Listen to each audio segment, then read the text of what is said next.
And we are here.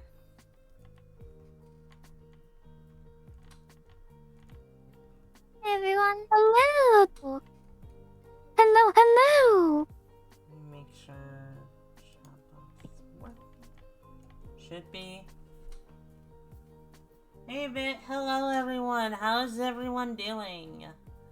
As you can see, Hey Failings! as you can see, like I'm back in my little beach outfit, cause you know I needed a break from the other outfit I was wearing for a fair bit. So I decided to just like take some time to relax and ran into these two kitties. Feel free to introduce yourselves. Yeah. Hi, my name is Kyushu. I am a streamer on the channel Kyushu. I am a magical girl and a witch and the princess of Pancake Island.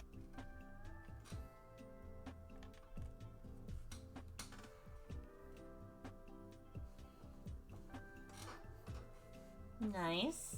Is it my turn now? It's your turn, Mizuki. Okay, so I did not prepare an intro, but I stream with Kyushu. I'm the other half of Kisu. A lot of you might already know me from Twitter, but this character is supposed to be like a sort of like cyber-themed version of Mizuki to kind of contrast Kyushu's magical girl theme. Yeah, we're a mix of like science and magic combined. Also the nice pink/blue visual aesthetic. We ran into Fairy Dooney.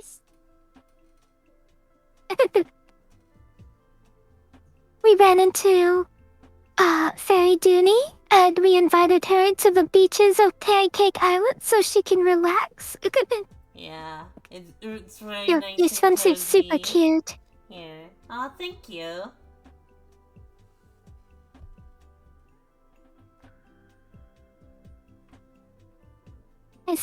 I'm seeing a lot of people from our stream. Yeah.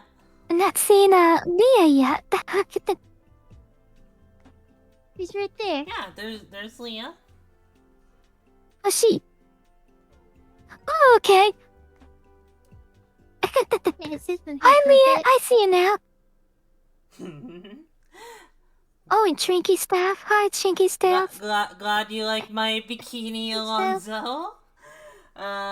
Hi, Shrinky Staff. Does go really good with June. Yeah. Well, it's June Subway, right? What was that? It's June somewhere. Yeah, it's June somewhere in the world. That's right. Dini was talking about the person in chat named June when she said that. Oh. Yeah, one of my mods is named June. Okay. Hi, June. Nice to meet you. Yeah, she's a really good friend of mine. Also, a really good cat. She actually was on our stream once before Kyushu, or at least once. At least once? Okay. Yeah, because I mistook her for, I was like, wait, is that MSP GTS June? Because she has a cat character named June. Yeah. But yeah, that one is a different June. Yeah, I have since learned. No, it happens. Let's see. Dooney, your mic is kind of quiet compared to the others. Okay, let me try bring it closer. Is that better? We're just That's still in louder the for me. spotlight today.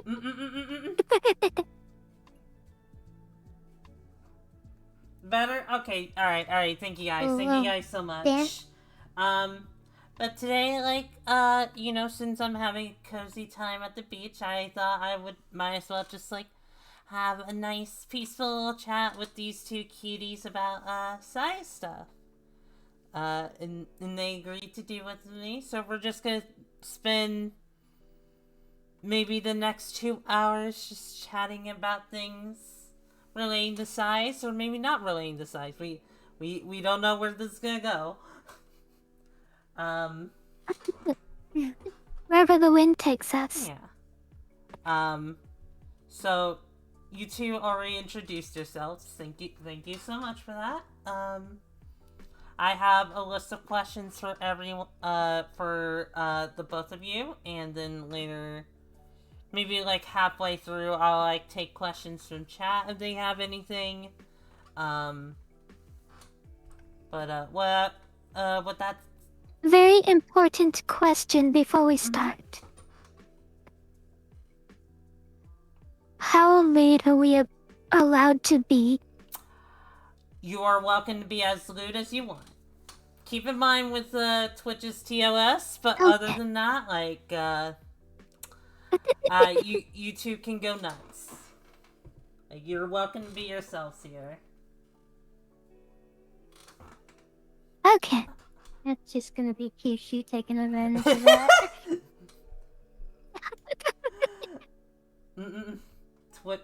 Very important question for Kyushu's.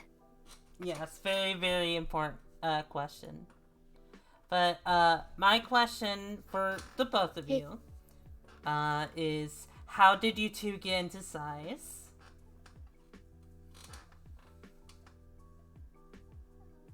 So, okay. I got into size probably about 2 years before the pandemic started. I was dating this guy. We'll just call him Creep for now. Creep or Garbage, either one. You can choose.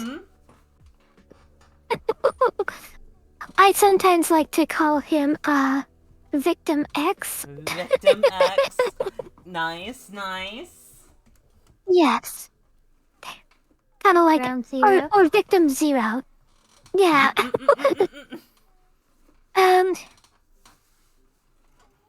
So long story short, he wasn't that great of a guy. He kind of always made me feel bad about myself. Go ahead, Dinny. Oh, I was just like nodding along, just like, yeah. I'm not entirely surprised. He turned out not to be a great person if he's being called things like Creep and Victim X and Zero and.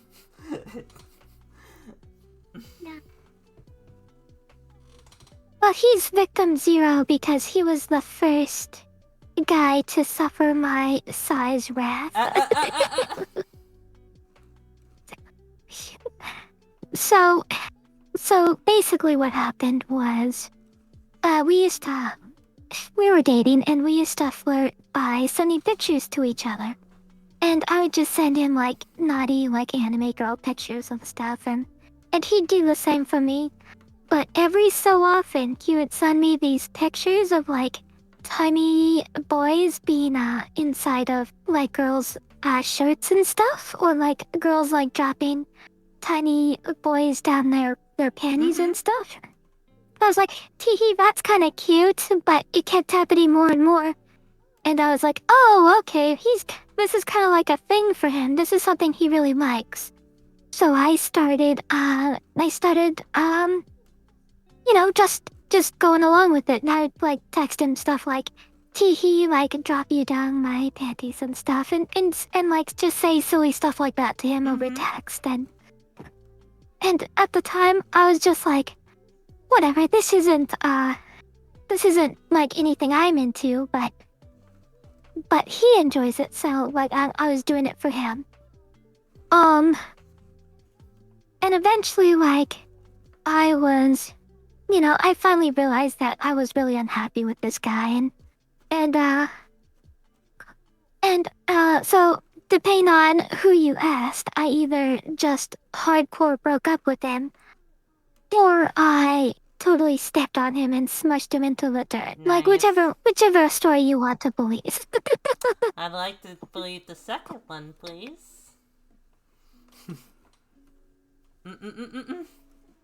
So, And some more entertaining version of either the way. story. Mm-hmm. Yes. Regardless of how you which story you believe, either way, he ended up smushed and very squished under giant Kyushu's shoe. Nice. But I realized, that was around the time when I started realizing the kind of like person I was and the kind of like things that I love about myself. I was doing a lot of soul searching for myself, and I realized like the kind of things that I was into, the kind of like person I wanted to be. And I realized that the size stuff really kind of fit in with that, and I really started to enjoy it. So while he's perished and he's gone, he remains by being the guy who got me into size stuff, and now all my other tinies get to thank him for his sacrifice. Thank you for getting Kyushu into size, because I mean, I'm biased, but size is a wonderful thing to me personally. So You don't say.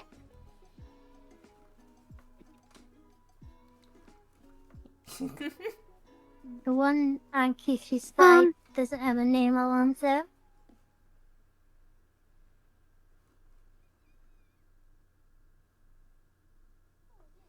Oh yeah, I was actually gonna mention that later. It'll come up. Don't worry, Alonso. Don't worry.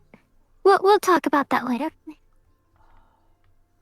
Renee, thank you for the rate of 1. I hope you had a good stream. Like, sorry your message was covered there for a moment. No. Everything's a little bit of a mess in terms of just like how I have everything organized. But like, hi Renee. He's a really good friend of mine, and I'm happy to have him around. But yeah, what about you, Mizuki? How did you get into size? So, my story is probably a lot more standard for the size community. I kind of like always knew I was into it, like well before I knew what a fetish was, well before puberty, like before I even remotely understood the feelings. I think some of my earliest memories of it, I was like between 5 and 7 years old, and it would just like something would happen in a cartoon that like a character would end up small, and like at the time I remember thinking like, oh, that's cool, and just like not really understanding why it appealed to me. I definitely became more aware of it as I got older. I saw a lot of the same stuff that a lot of people in the size community saw as like their first videos and stuff related to it, like the scene from Shuffle and the one from Mouse, and blanking other ones off the top of my head, but just a lot of that typical stuff. And then when I was like, like 15? No, probably like 13. I had a PSP that could get on the internet, and that was the first time I started like actually looking up size stuff. I didn't really like actually participate in any like size community stuff until like 3 years ago, maybe. I had joined one of the servers. I think it was Amy's room on Discord, and like I started there, and I didn't really like it that much there because it was just like a giant chat room where everyone's vying for attention. But once I joined Twitter, it seemed like a lot of people liked me, and I enjoyed it a lot, and so I've been there since. Yeah. When Mizuki joined Eddie's room, I think she and I joined around the same time, and that was kind of how we met each other. Like we just started talking. I remember she showed me pictures and stuff, and I really liked her personality when she was posting. Like just the way that she posted was I felt was like unique compared to the other people in the server. So I just DM'd her one day, and we started showing off pictures to each other. And I started showing her my Octobers, and I think that's how we started becoming really close friends. Nice. Yeah, the earliest memory I have of you was you talking about female POV size pictures. Aw. And I like jumped on the opportunity because I had this heavily tagged like catalog of like 1,000 size pictures, and so I was like searching like POV and stuff like that. I just kept scrolling through until I found like a bunch of them. Yes, back then I was headhunting for size POV pictures because I really like female POV images. Because there are a lot of POV images out there, but they're usually from the male perspective, and I like, I'm a girl. I like being appealed to. So I sent out a headhunt for images that were from the female perspective because they're so rare. Like, you can find thousands of male POV, but you can only find like 3 female POV. Yeah. Yeah. Clarifying that at the time, Kyushu, didn't you say you at the time thought of size as more like boys are tiny and girls are big or normal size? Yeah, I'll talk about that. Did you want to say something real quick, Dooney? Sorry. I didn't mean to interrupt. No, I was just like kind of just like nodding along with it, but yeah, it's just like, it kind of like sucks that like, that the kink is mostly seen as like a male fetish when obviously I don't have anything against like, like tiny guys, giant girls and all that, but like I don't think the fetish needs to be gendered or anything like that. Cause like, I like being a tiny girl myself. I'm a size shifter, so I can like change my sizes and all that. So when I'm looking at like art pieces and stuff like that, personally, like for my taste, like personally, I like it the most when it's like a tiny girl with like a giant or a giantess. That like that personally what does it for me. I'll usually only really like something with like a guy in it if I find the scenario either really really hot or if like I think the guy is really cute.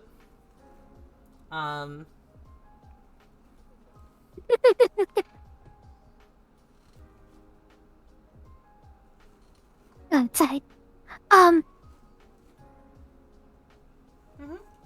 Yeah.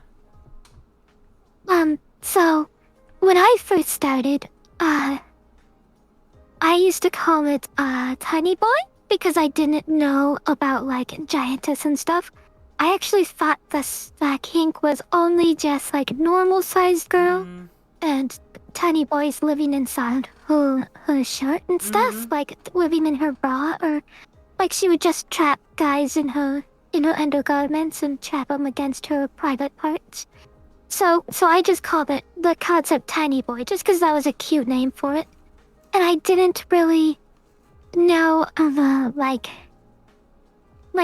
the whole like expansive like universe of like size community. Like I didn't know about big girls, and I didn't know about like normal sized boys versus big girls. And it's actually Mizuki who really opened my eyes to like the different like windows of like how the size community works. And she even got me kind of like into like the like she kind of got me into like interested in like pictures that involve feet and like pictures that involve like tiny girls and big girls. And now, even though I used to call it Tiny Boy, I kind of prefer the idea of like the normal sized girl and now the tiny girl. And I like that a little bit more than the like normal sized girl and the tiny boy.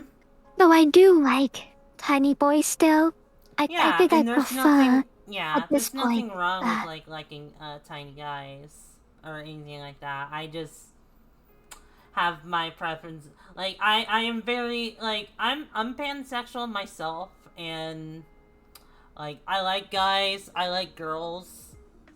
I definitely have a more feminine leaning though. I'm definitely more feminine leaning though for my taste. So like I usually just like it's usually ideal if it's like a tiny girl and a giantess for me.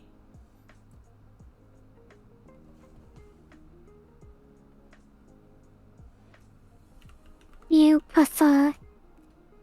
Do you like to be the normal sized girl with the tinies? Like, are you a normal sized girl to your failings on occasion?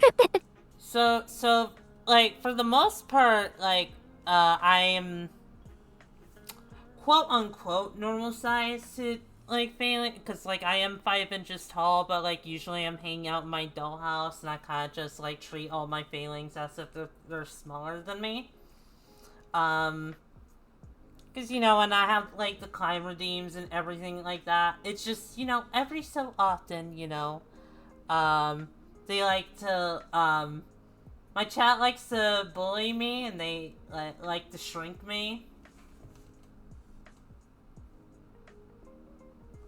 Oh, this is not fair. These can't collaborate and share points like that. Well, just put Mizuki in a jar. There you go, Mizuki. Just for you. Somehow Even in it's this way stream, you better can't than escape my the normal joke. model.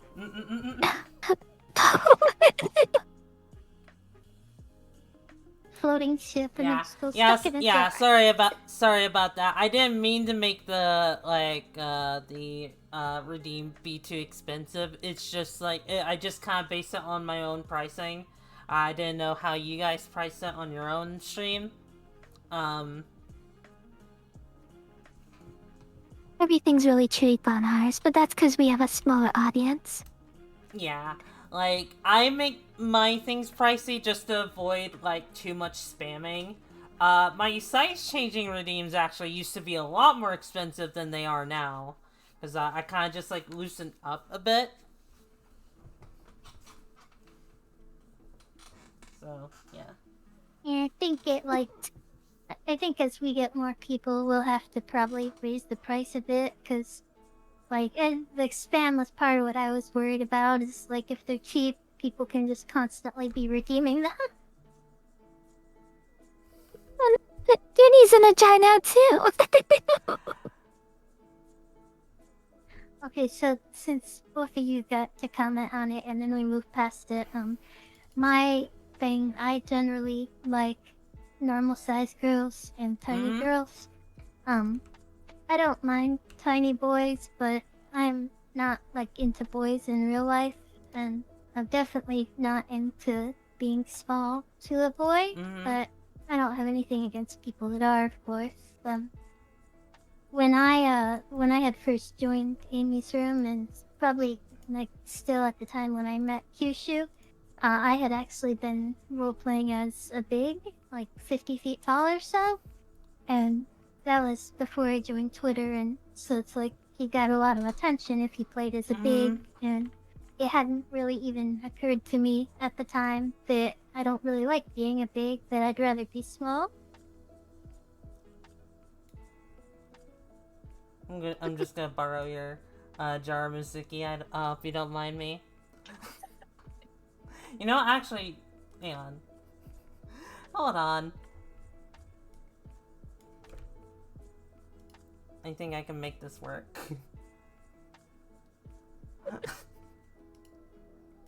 My own little jar of tiny girls. Let me just adjust that a little bit more.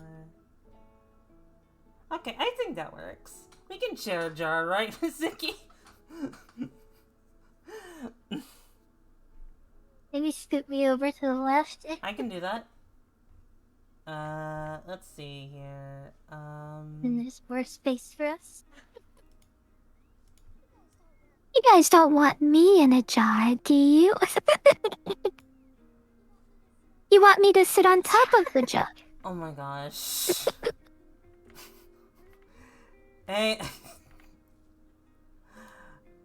I see things are already getting chaotic. Hold on. Adorable. Perfect. The entire stream has become I think- jar. I'm kind of glad that,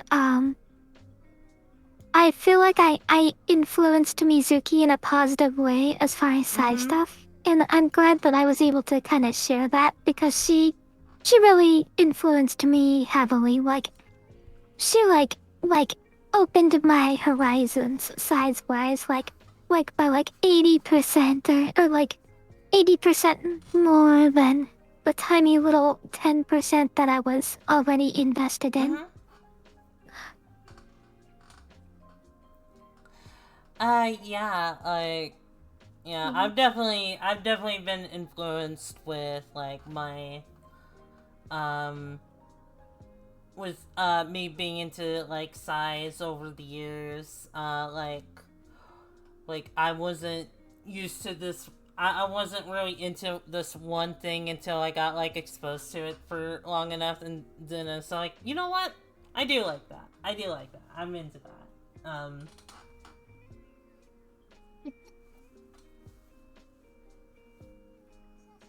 Sass you, Alonzo. Don't you criticize my math?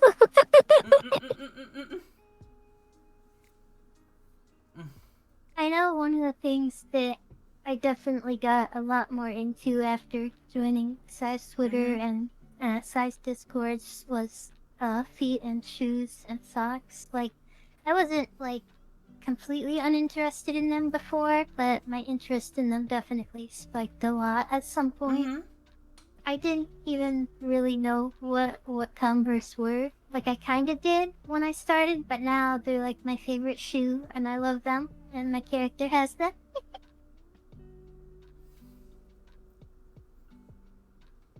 Yeah. Everything goes with condoms. Pretty much. Danny in the chat is going, let's go! Also, I see, I completely missed the redeem earlier. I'm so sorry. I got distracted setting up the jar.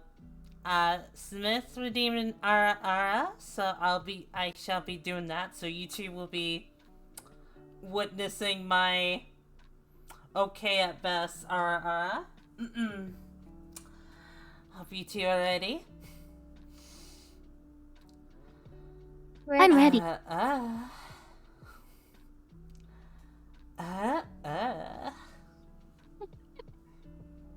Thank you for the team, Smith. 8 out of 10. I loved it. Am I into tiny femboys too? Of course. Femboys are the best kind of boy, in my opinion.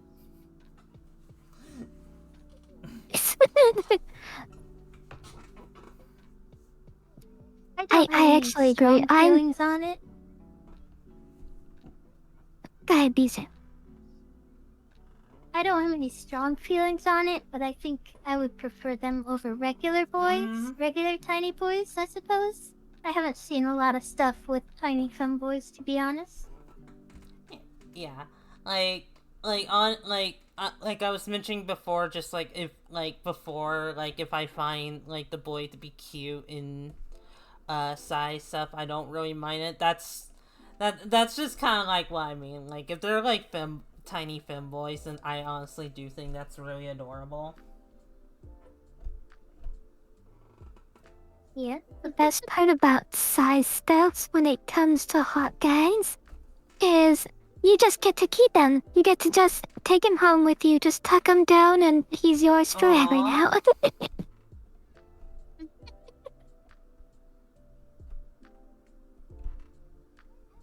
What? I've never done that before. What are you talking about? If cute, it gets Dooney's seal of approval. Basically, yeah. I guess, like, to just, like, go over how I got into size, it's kind of just, like, similar to Mizuki's, you know, I grew up on, like, cartoons, and they had, like, specifically, shrinking episodes, because, like, I'm more into, like, shrinking than I am growing,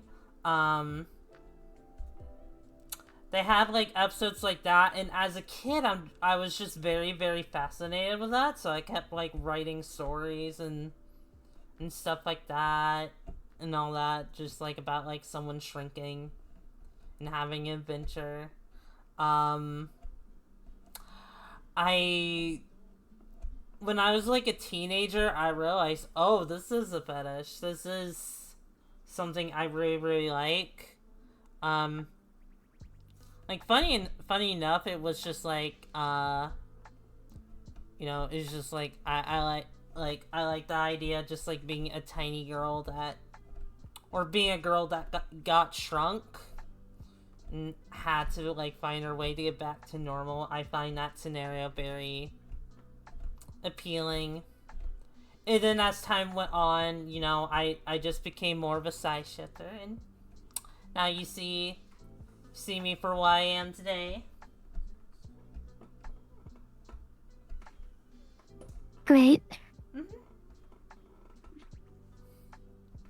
Aggressor.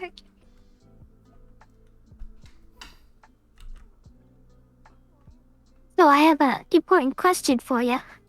For me? Yes, for you, Fairy Do. Feel free to ask away. So, how many failings can fit in your swimsuit? How many failings can fit in my swimsuit? Let's see.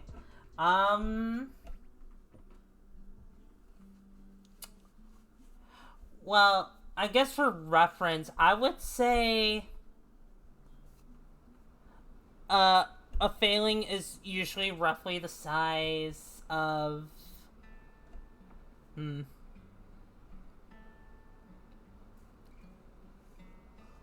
at least in comparison to me, they're like about the size of like, not like as small, but just like around the size of like my nipple. For a good comparison. So I would say like 10 or higher is probably how much I can like fit in there. Failings? Seems like a low ball there, but you could fit more. I get it. Really depends on just like how small they are, because sometimes they are smaller, but that's just my genuine guess.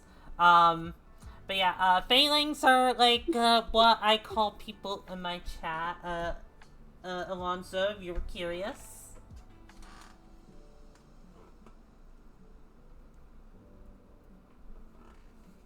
Oh, and when you shrink to, say, the size of Mizuki and sit inside a bottle, do they shrink with you?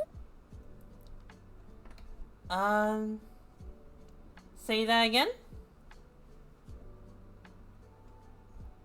So, say you, just as a random example, were to become the size of Mizuki and you wound up inside her bottle or her jar, uh, would all 10 of those Yes, they would failings shrink with me, you yes. when they were... Yes. As long as they're somewhere on my body. Excited there. They would probably be like, they'll be somewhere like on my, as long as they're like in close proximity of me, they will most likely shrink or grow with me. Why am I in a jar? That's a good question, Natsuki. The better question is, why aren't you in a jar? Because I put her in there.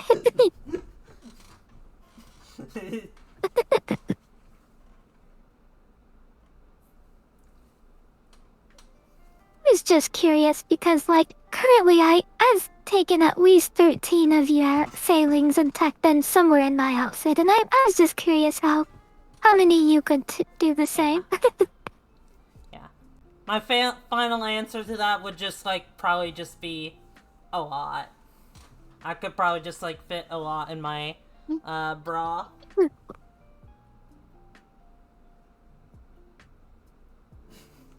Oh, yeah, I don't think any of us will Like, if you don't care if count. they could be...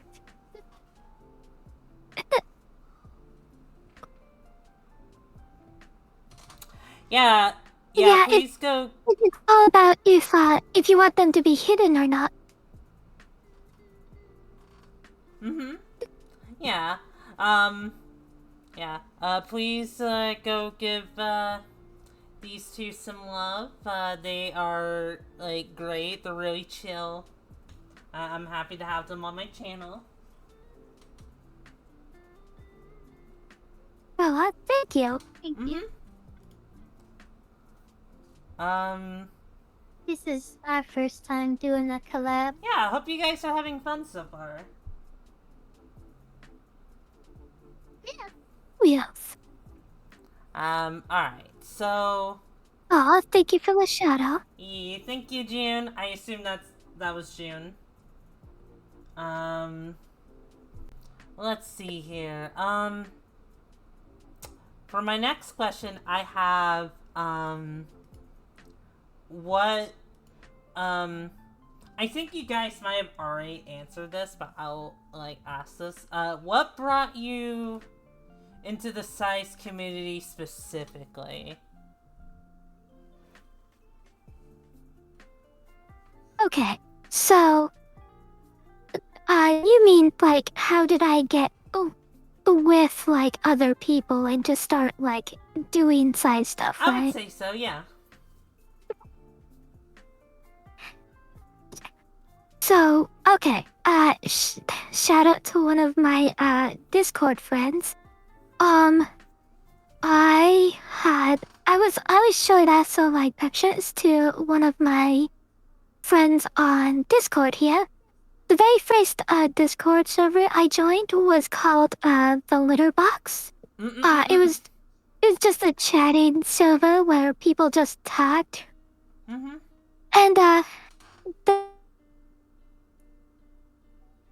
they had asked me to make the further. Oh, can you hear me? I can hear you. You're cutting out a little bit, but... Yeah, you were messing up there.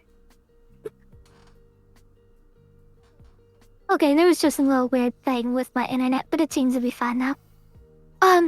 So they asked me to make a server icon for the Discord server. And so I was working on that, and I was my friend his name is Sage of Pain now, but at the time he was just called just Sayori. Because of Doki Doki Literature Club.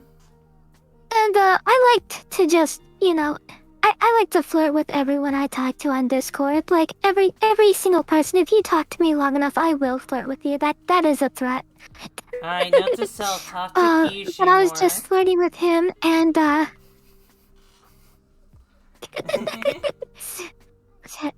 I wouldn't mind.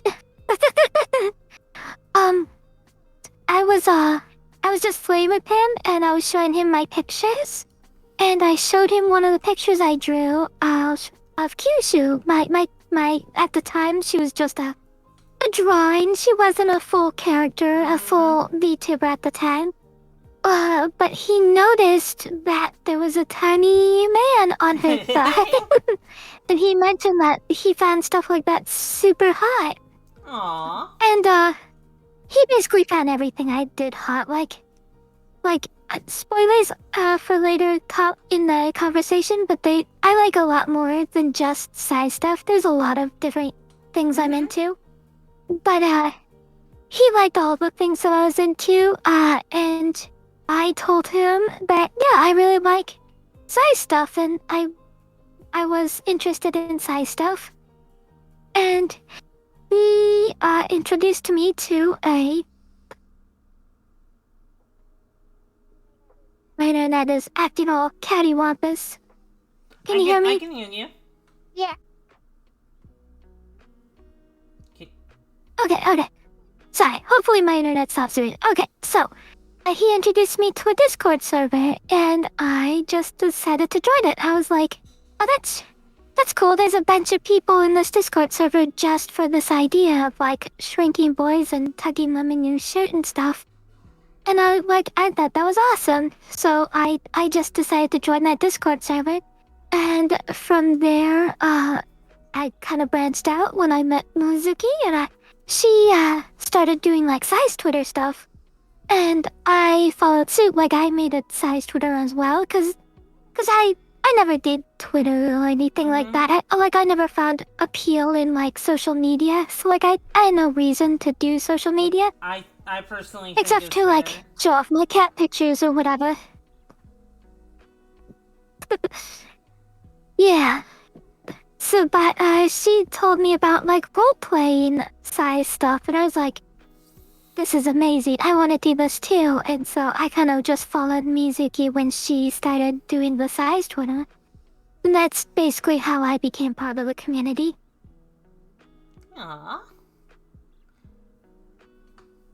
Yeah, that's wonderful.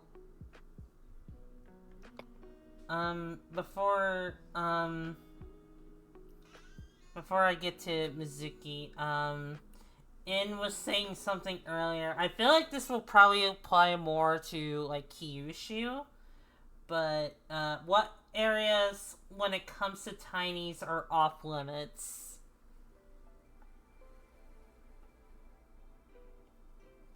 Yeah, areas that are off limits? Yeah, like, I guess it's just, like, do you have, like, I guess it's the thing, it's just, like, if you're just, like, if you have, like, tinies on you, or you're putting tinies anywhere, do you have, like, any boundaries on where you would put them, or...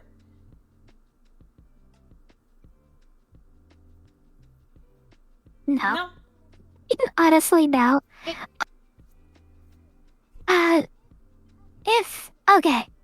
If I was to, like, shrink a guy and, like, put him in my clothing, like, I'd probably want to, like, put him on my thigh, like with a garter belt or something. That's kind of like what I do with my character. I'm sure you've seen the tiny that I put on my thigh.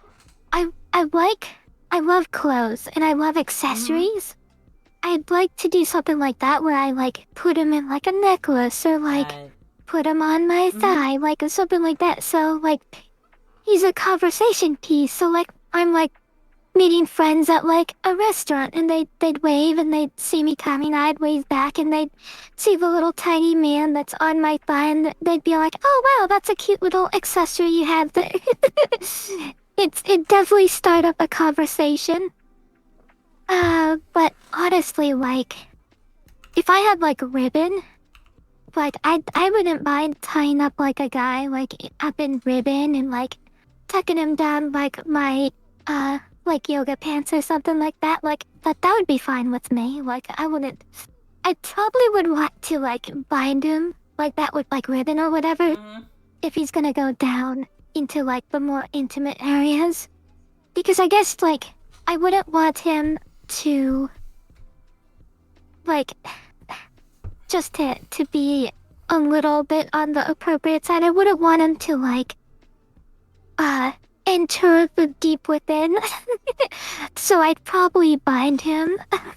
But, like, yeah, like, if I could, like, shrink, like, guys, and, like, I would never be bored at, like, meetings, because I would just, like, tuck them down my panties and, like, just be, like, totally fine with, like, a boring 3-hour business meeting without any problem. Like, everyone else is so bored and wondering why I'm, like, just sitting there entertained and, like, enjoying myself, and they'd have no idea why, and they would have no idea, like, where Jim from accounting would. Got yourself a little personal toy for the next 3 hours. Yeah, that's a lot of fun. That's a lot of fun. Thank you for answering that, Kyushu. I guess, Mizuki, how did you get into, like, the size community, or what brought you there? So, I somewhat touched on it earlier, but basically, I had gone a long time, like, I had gone, like, many years not really being able to, like, talk to anyone about the fetish. Like, I had had a few friends that I had mentioned it to over the years, and, like, I kind of annoyed them by, like, pushing stuff on them, talking about it when they weren't really into it, and so it was kind of isolating in a way, and I'm, like, really shy and introverted, so I put off joining some kind of server for a long time, even though I knew they were a thing. And then one day I just decided, you know, this will be worth it. Like, I'm just gonna push through it. It'll be awkward at first, but I'm gonna do it. So I joined Size Discord, and I had, like, the first week on it, I had a lot of fun. Like, I was just RPing, like, 16 hours a day. Like, I'd wake up, I'd get on Discord, and, like, at times I remember having, like, 3 concurrent role plays going at the same time, and I'd just be, like, tabbing through them after each reply, and, like, the next one already was waiting for a reply. So, yeah, like, the first, like, week or two were like that, and I eventually, like, got bored of the whole, like, chat room setup of Discord, and I saw that Size Twitter was a thing, and I didn't know, like, how big it was at the time, but I thought it'd be a lot more fun to, like, have a profile and, like, you know, be able to do my own posts and stuff, and sort of, like, have an identity beyond just, like, this name in the Discord that, you know, people knew, but is the same group of people all the time. So yeah, that's about it. Then I joined Size Discord, or Size Twitter, and that was that.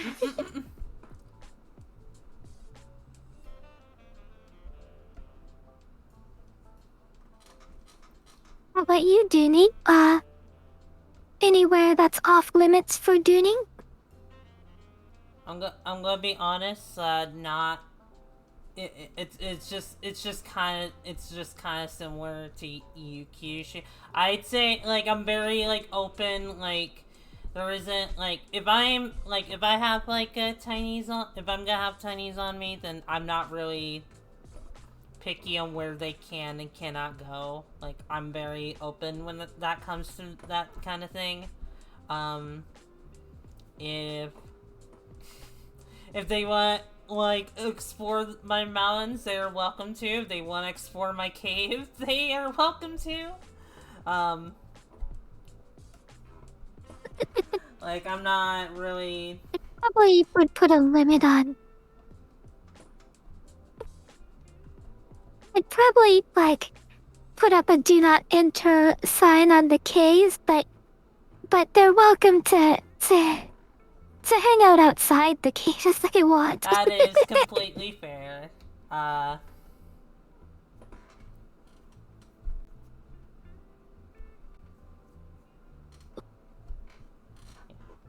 It's weird, right? Like, I actually would get really uncomfortable if, like, a normal sized guy, like, touched even just my, like, shoulder or, like, my wrist or whatever, right? But like, if he's small, if he's like the size of like my little finger, like, at that point I have like full control of the situation, and like he can, like, I'll just tuck him down my cleavage, you know, like no problem, like super intimate areas like that. He would never be allowed to go anywhere near in his normal size. I find that kind of interesting how, like, the size community kind of makes that kind of situation more comfortable, and I kind of like that about the size community. When you're the big, you're kind of the one in the charge, so it's just like anything you say or do goes. So yeah, and yeah, I can respect that. I can respect just like, you know, like no insertion or anything like that. I think that's understandable. With me, I'm just like not very like picky or anything like that with like where like tinies come and go.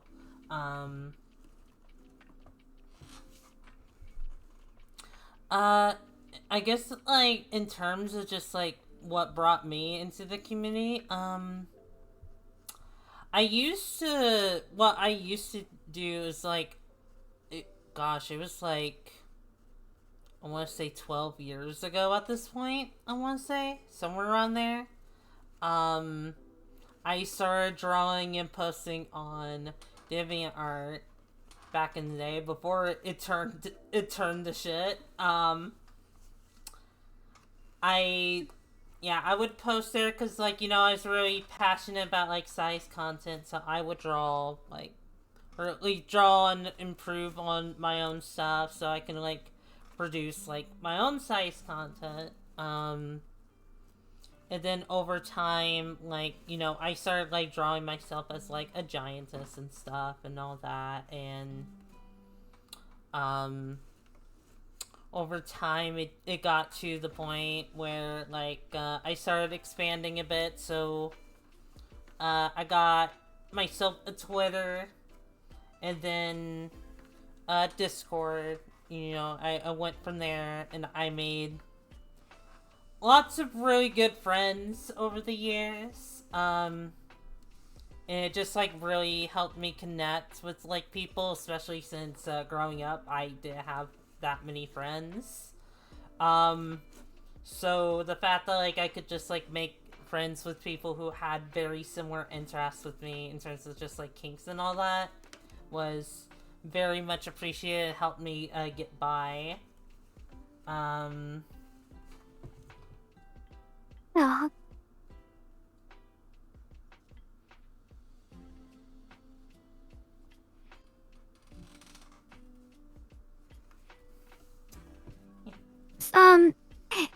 You said you drew yourself as a giantess and stuff? Yeah, I've made lots of drawings of me just like being like a giantess or like a tiny girl, like over the years. There are lots of them, honestly.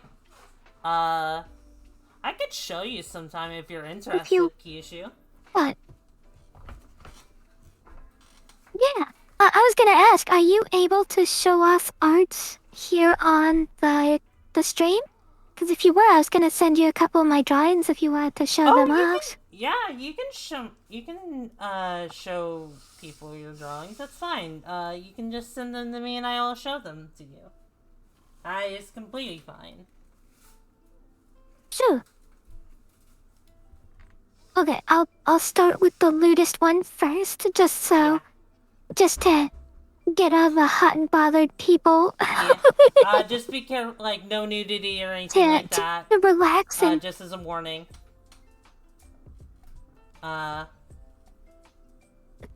Okay. I don't really draw nudity. I don't like drawing nudity. Here, I'll show you the absolute lewdest drawing I've ever done ever, and you can decide if it's too much. And just know that everything is a lot less lewd than this one. So this is like the worst that my drawings have ever gotten. Okay. So here's the first one. that's the closest I'd ever drawn to nudity ever. Like, literally, that's the worst picture ever, and everything else is a lot less worse than that. Oh yeah, I'm here. That is technically nudity. Mm-mm-mm. It is. Yeah, it is. Technically, but there's nothing showing. That might be too much for stream, Yeah. so I'll send you a less. But that one you're actually in, that was when we first met each other. Like, I just now noticed that you're floating above my head. But here, this is a commission someone asked me to draw. Mm-hmm. Then you can, Then you this can one? definitely post this one. This one is 100% safe to draw. Oh, okay. Or to post on yeah, the stream. I know that. Okay. Alright. This one I can show.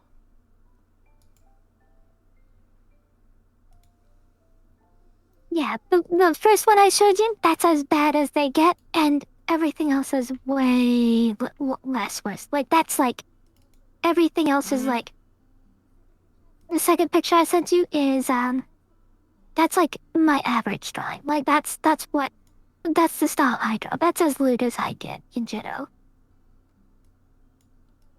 I'm not a big One of like fan of 30 drawing lewd styles stuff. that you draw.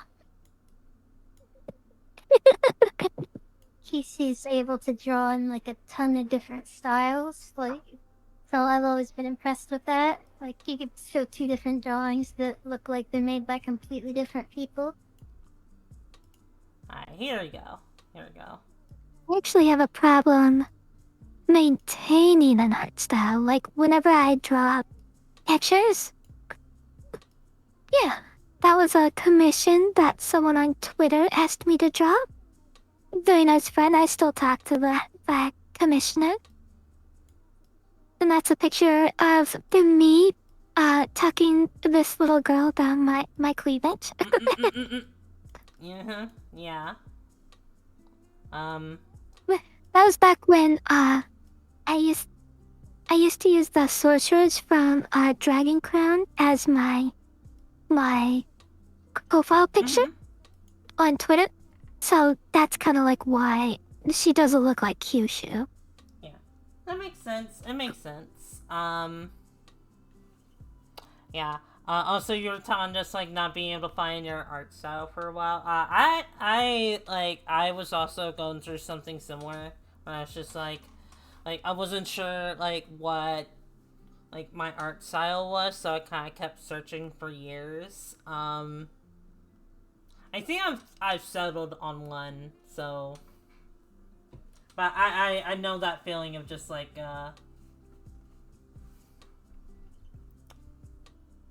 I lost my train of thought. I'm just sending a pile of pictures. If you want to send any of these, feel free. You don't have to, but these are just ones I wanted to show off as far as size stuff goes. Alright. And I'll talk about them if you post them. I love that jar one. Oh. Oh wow.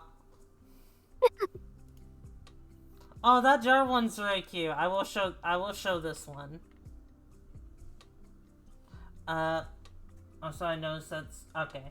Let me quickly I'm gonna like get out of the jar for a bit. Let me just Yeah, I guess I can let you guys out of the jar now. You have served your time in the jar. Yeah. If someone redeemed Climb a while ago, if you missed it. And then you got another I redeem. Let me just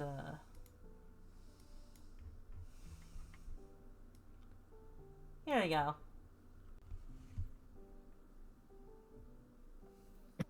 My style is very distracting. No, what the fuck? Put her back. Gosh, dang it, Kiwi. But there you go, sir. That's funny. And then I'll make you a little smaller. And then for another Ara.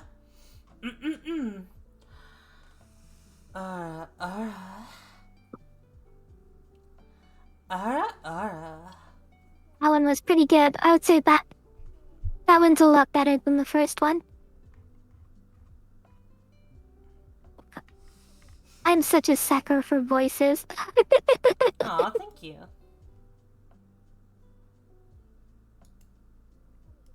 Let me give it a try. Alright, ready? Aw, Aw, that was cute. thank you. It's kind of hard to hear through my my voice changer, but I've been told I have a top tier. I really liked it. I really enjoyed it. I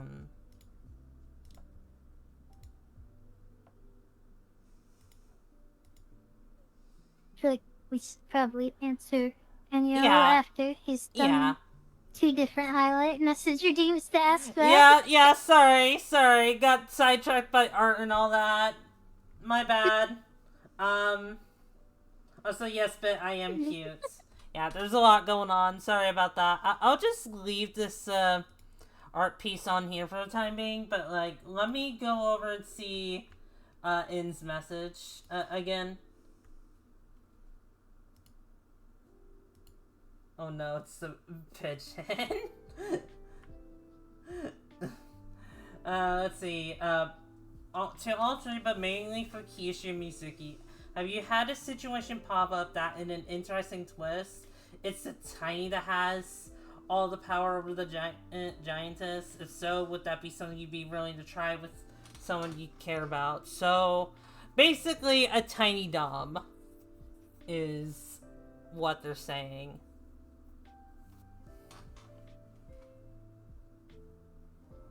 Gotta watch out for the tiny dom. Mm-hmm. Yeah, like, would you, like, basically, would Do you you... want to answer first, Kyushu? Okay, so I haven't really had any situations like that personally, unless I allow them to have power, you know, like like if they start giving me orders like, hey, don't put me in that jar, or hey, I'm the boss here, make sure to get me strawberries, you know, just as a couple examples, I'll be like, yes ma'am, like don't hurt me ma'am, like I'll indulge their in trying to be intimidating, you know, if I let them, if I'm in the mood. So, for me, I have encountered that once or twice, but I haven't played as, like, the big in a long time. And when I did, I don't know, like, it doesn't have the same appeal to me as it does to, like, people who are natural at playing that or play as switches, but, I didn't personally find it all that fun for me to do, just because it's like, if I'm playing as the big, I enjoy the, like, power dynamic of it, and if the small has the power, it's like, well, like, I want to be the small then. Yeah. For me... But I get why some people are into that. Yeah. For me, I like the idea. I do like the idea. I'm more submissive than I am dom. I will admit that. So I do like the idea of, like, being, dommed, like, when I'm big. It's not... It's weird, because it's not usually, like, my go-to, like, when I'm big, but, like, I think it was Slur... No, it's Kiwi that, like, mentioned just, like, an oversized leash for a collar. That to me is good. I do really like that. Other than that, being donned by Tiny isn't usually something, like, I go for, like, when I'm big. The only person that, like, I can think of that can doll me while I'm big is Renee.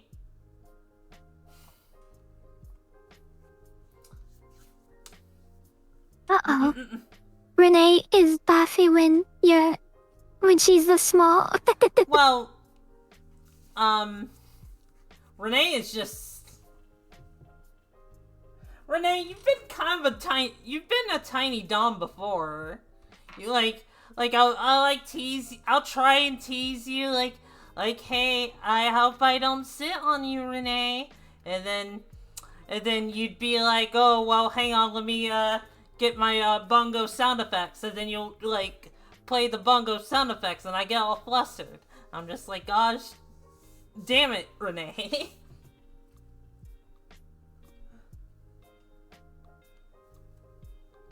You did make me realize there is a form of it that I do kind of like that I've seen in art sometimes, is when the tiny is in charge, but the big isn't good at following instructions.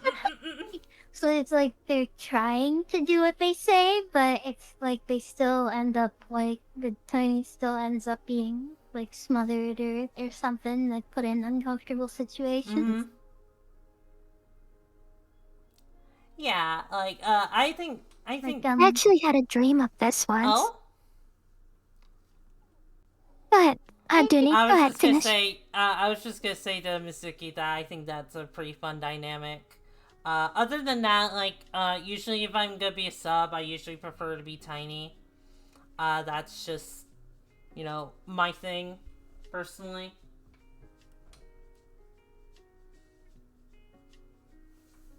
Clear? Okay. That's great. Let me... That's the way things should be. I'm gonna give you a kiss, Kyushu. Or was it Mizuki that were doing that? No, I'll give you both kisses. You might have to give us both kisses. Oh. And then... Thank you. There you go. Aw. Cute.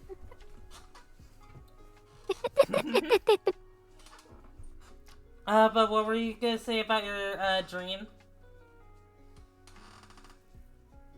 I had a dream about the dumb tiny ones. It wasn't really so much that. It was a girl was dressed up and ready to go to the mall, and her father was the size of her finger.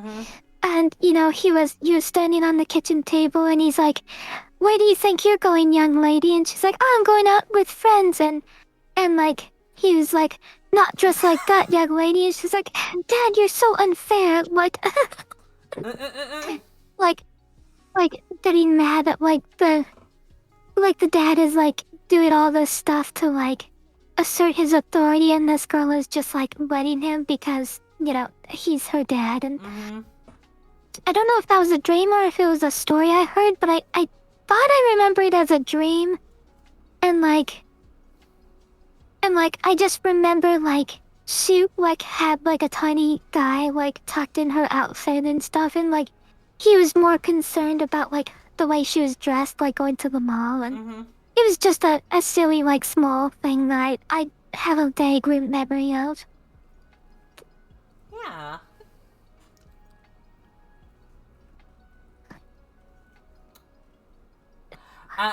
Why is scrapped? Oh, my kitty is wanting attention. Keep going, Dooney. Sophie, side. It's all good. I was gonna say, I had a sizey dream recently. I was, I won't say who exactly, because, one of them is a very close friend of mine.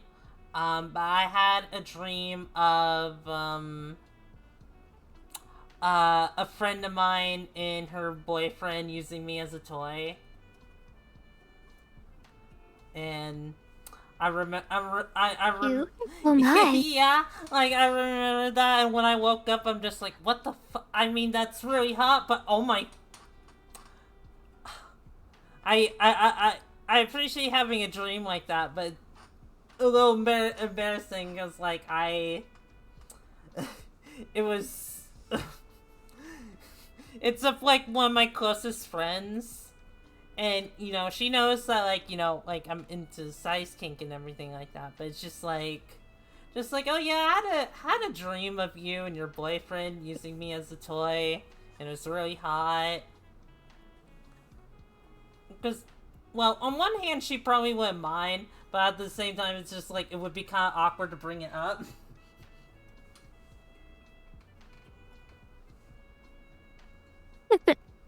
I I also have silly lewd ideas and dreams with Mizuki in it, and I have no problem telling it. If she gets embarrassed, that only makes it better. Good point. Let's see, I think Renee was saying something earlier, but I missed it. Because chat is going so fast. Thank you for being patient with me, everyone. Also, I can't help but have Dooney as my bongos because she got a lot juicier in all the right reasons, so don't blame me. God damn it, Renee. Listen, just because I have thick thighs that can save lives. You know what, I'm gonna stop there. Anyway, If your thighs save lives, then you're not using them correctly. You know, you might be onto something. This next one, I feel like we have a general idea of, like, what our preferences are, but, like, what are our preferences when it comes to, like, size, stuff? Or, like, I guess, really just, like, what... I guess it could be, like, mean just, like, what sizes we prefer to be, or just, like, what we prefer to, like, see in size. I think this is something we've more or less, touched upon, but, like, could answer this one real quick. I like, just being, like, my normal size, like, just my normal self. And then having, like, tiny girls that are, like, probably, like, the size of my smallest finger. I like that size because if they're that small, then if I tuck her somewhere in my outfit, then I can feel her and I can enjoy her being there. She's not so small where she's basically invisible to me.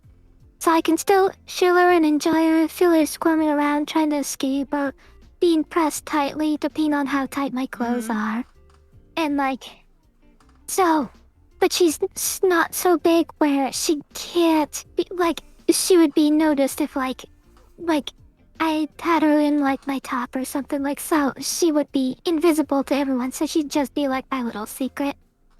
Yeah, like, yeah, I'm pretty fond of just like, tinies being trapped somewhere to where people wouldn't be aware that they're there. Yeah, I'm really fond of that. What about you, Mizuki? So I definitely like being around doll size. Like I always say 6 inches, but 8 inches is probably more accurate. I like to be big enough that like my limbs can be manipulated and stuff and like played with in like an interactive level. There's a range of sizes I'm fine with, but that's probably my favorite one. If you go much smaller than that, it's, I don't know, like to me it's like less interactive. Like 6 to 8 inches is still, you're easily and completely overwhelmed, but like you're also big enough to be played with like a doll. Yeah, I get what you mean. I'm kind of the same way. It's 5 inches for me because, well, why not? I'm just a little smaller. And you know, it's pretty much just the same for me for like as you put it, just like I like to be played with and fooled around with, like while I'm at like the mercy of the giant or giantess, like doing it. I could be like I could be like smaller or bigger, but like that size is probably the ideal one. Um, with that said, like I do not mind being like smaller, like really smaller and stuff like that, because like that can get me going in different ways.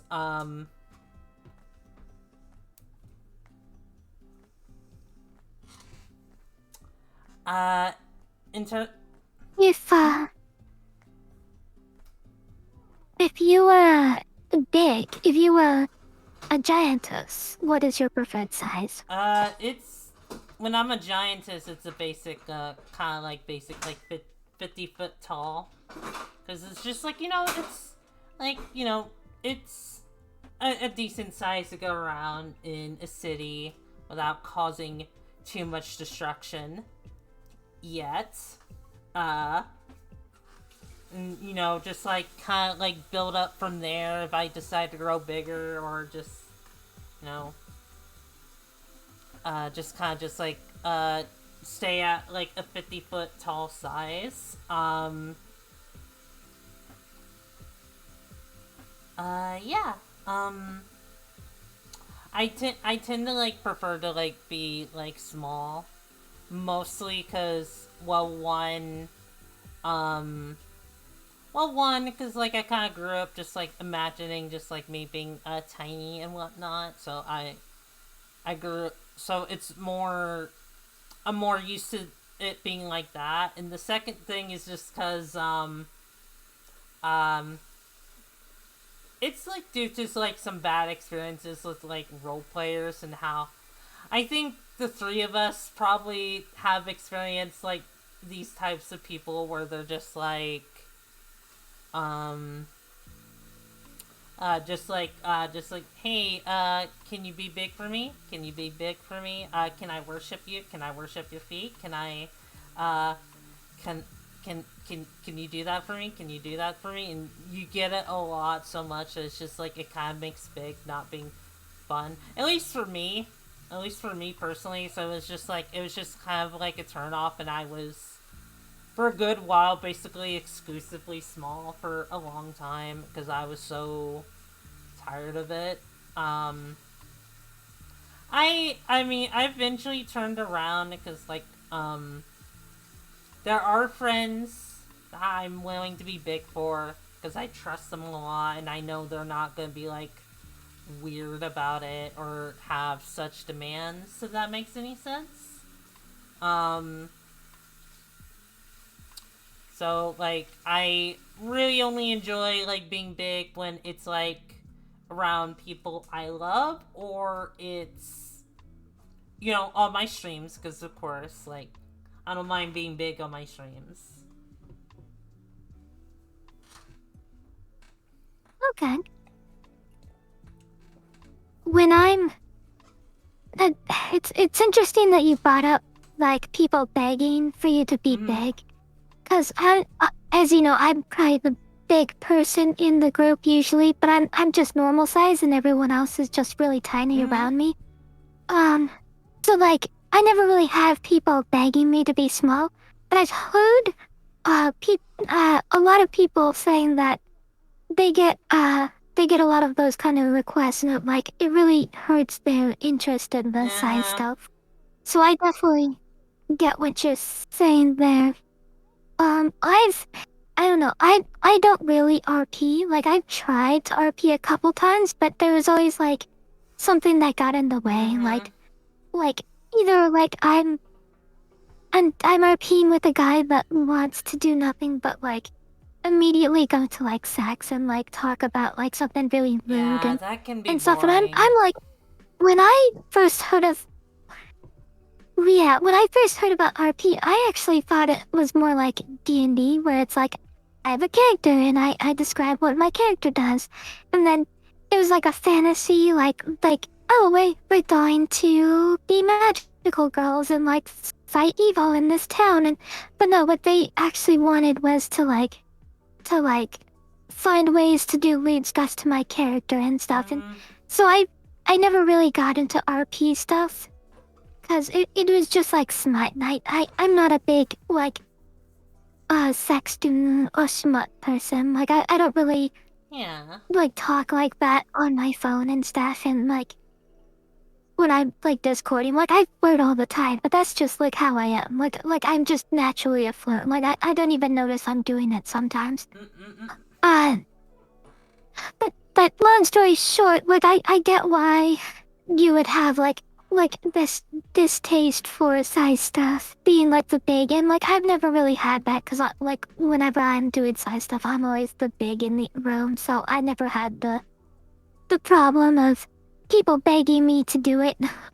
But if I'm a giantess, like if I'm the larger than a normal sized person, my preference is, I guess I like to be big enough to where I can kneel over, like bend over, and show my cleavage to like a third story building. Like I want to be able to like peek inside a third story window, and like they get a nice shot of like down my cleavage and stuff. So I guess that's kind of like, I don't know what size that is, but that's kind of like the general idea of like where I want to be. But somewhere around there, I would say.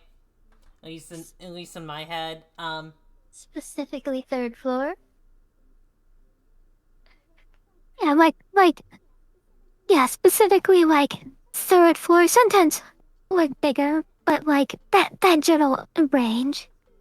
Basically where a guy can still... I do live on the third floor. By coincidence, yes. Yeah.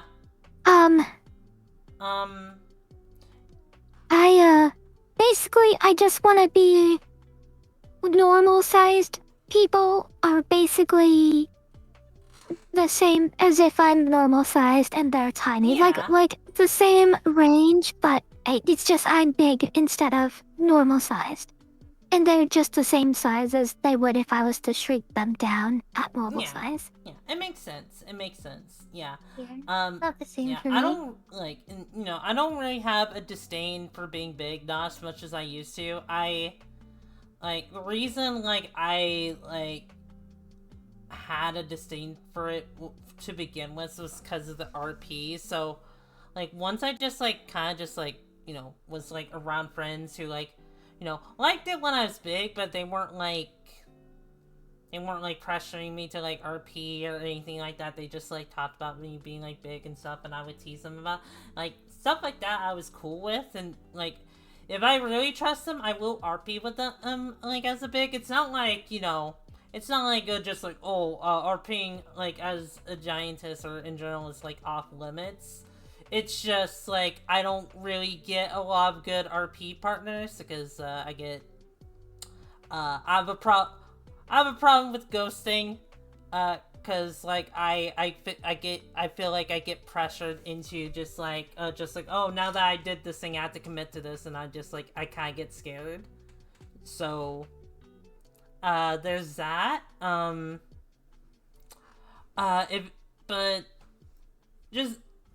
I guess just in general, just I'm cool with being big as long as I'm around people I trust, or I'm in, I guess, in a space I can easily control. I don't know if that makes any sense or not.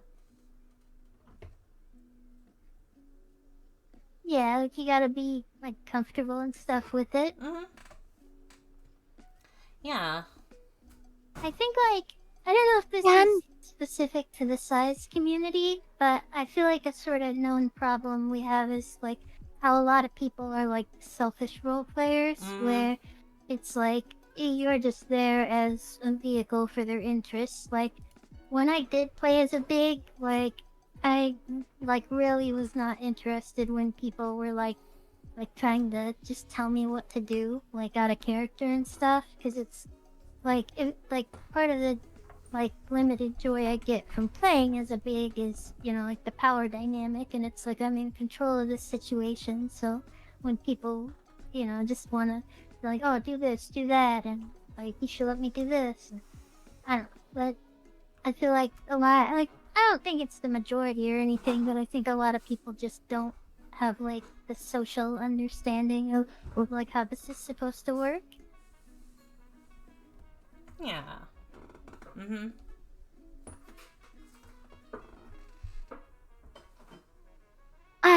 I think it's interesting that we're all three really big into about like size community, but none of us are like into like the destructive part of the community, which is like a big part of it, right? Like when you think of like the big giantess, they like are crushing buildings and just throwing like cars and just destroying everything and like destroying entire cities by sitting on them. And but we're kind of like mellow when it comes to like size stuff. Like I just want to like on the occasion and step on a pervert that's looking at my skirt, and then like that's it. Like that's all. Just innocent stuff like that. Just innocent squishing perverts and nothing major. Yeah. Yeah. Like for me, I do like destructive giantess, but like only if I'm like in a certain mood for them. Cause like almost anything in like when it comes to size, I'll probably like. When it comes to like destructive giant, like honestly, it's kind of like similar to like with like Kyushu. Like I prefer it if there's like a normal sized person and a tiny sized person versus a giant sized person and a normal sized person, because like I feel like with a normal sized and a tiny sized person it's more personal that way, and I tend to prefer that over just like a giantess, like a full on giantess. Not that like I wouldn't like actually enjoy that, because like there are things like to like about like that kind of scenario. When it comes to like me being like a 50-foot giantess or whatever, sometimes, and this is just like me, like when it comes to like real world stuff, sometimes when there's like a lot of stress going on in my life, I tend to imagine being a destructive giantess just to get out all my frustrations, because it's just like, yeah, nah, I'm in the mood to destroy shit, so I'm going to destroy shit. Mode. Yeah. And like other than that, like I would be a mostly gentle giantess otherwise. But yeah, either if it's me as the big or someone else as the big, I generally just like prefer it to just like be contained and have it be more personal. That's why I'm more into shrinking than I am growing.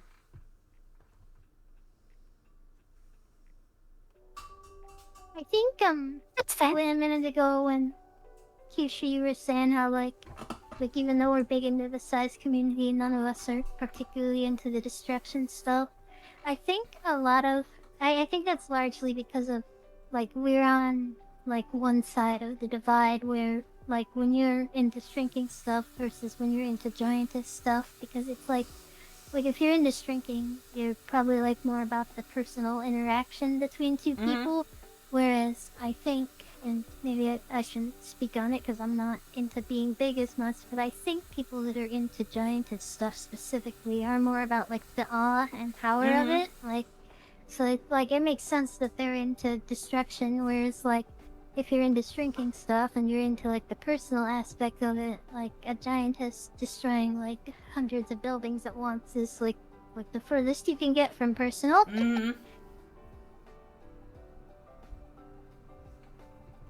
That's a really good point. Aw, I think you're in Someone said Yeah, something on that. Go ahead, Mizu. Go ahead. Someone said something on a tweet once that kind of resonated with me. They said like, when you're shrunken, the big is your world, whereas when there's a giantess, everyone's sharing the world with them. And like I thought that was a good way to kind That of is like an draw excellent way a to put it. distinction there. Yeah. Yeah, I really like that. Whoever came up with that tweet, that's pretty awesome. Yeah. Yeah. Good on them. Let's see. Favorite aspects of like size. So like anything you love the most when it comes to like size or anything like that.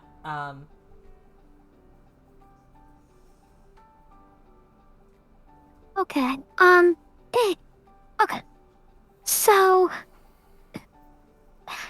I have like two answers for this one. And so the first one is I just like the thrill. Like right, I like to have like a tiny on my thigh that someone can use as a conversation piece. I like to have a tiny on my earrings or like on my necklace. Like I like that playful like turning a living person into a just an That's accessory, really like hot. kind of like I also really love taking away that. literally all their power. They go from a person with aspirations and dreams to being part of my outfit and nothing more. And I kind of like that. And I kind of like when it's kind of like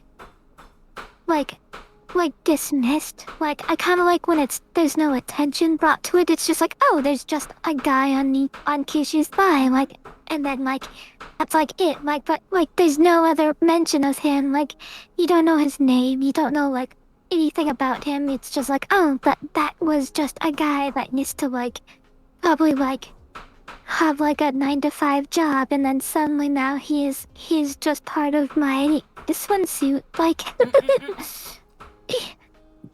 Yeah. So that's one element that I really like about this, and I'll let Mizuki talk before I explain the second part, because it's a little bit more complicated, and starts to get into stuff that I like that doesn't involve size stuff. Alright. But I want to give you both a chance to answer before I get into that. Okay, so... Yeah, go on, Mizuki. So I obviously like jars. Anyone could probably guess that that's paid any attention to me at all. But it doesn't have to be like specifically jars. Like, I like all kinds of like page adjacent stuff. Like dollhouses are really cool too.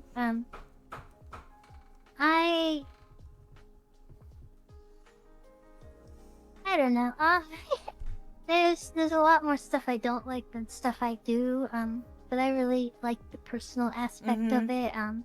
Being treated somewhat like a pet, like somewhere between like a pet and a person. I like the idea of like nicer things to a degree that because of their like size or airheadedness or whatever, they just like end up overwhelming you or like don't take your problems seriously and stuff. I like that kind of thing. Also, to quickly Okay, you guys can go to on. answer this real quick, my girlfriend's cooking food right now, so she's currently like hammering I think it's pork chops and stuff like that. So if you hear that in the background, that's my girlfriend making food. In case anyone was wondering. Okay. What is she making us? I think it's like pork chop sandwiches or something like that. I think it was called that. So not a shrink ray. Yep. I am so sorry, kid. It is not a shrink ray. You poor thing. Can't cook a shrink ray. Like for me, like I'm into a lot of things dicey, but I'll make things like simple. like, I think, like, my favorite things are, like, of size, it's just, like, being tiny, and not just, like, being, like, played with, but, like, in some cases, just kind of, like, being, like, cared for, by the big, and just, like, being, treated nicely, and not having to have to worry about any responsibilities, since, you know, you're tiny. You're tiny anyway, you're really small, so it's not, like, you can really, like, do much, and I tend to retreat to that fantasy whenever, like,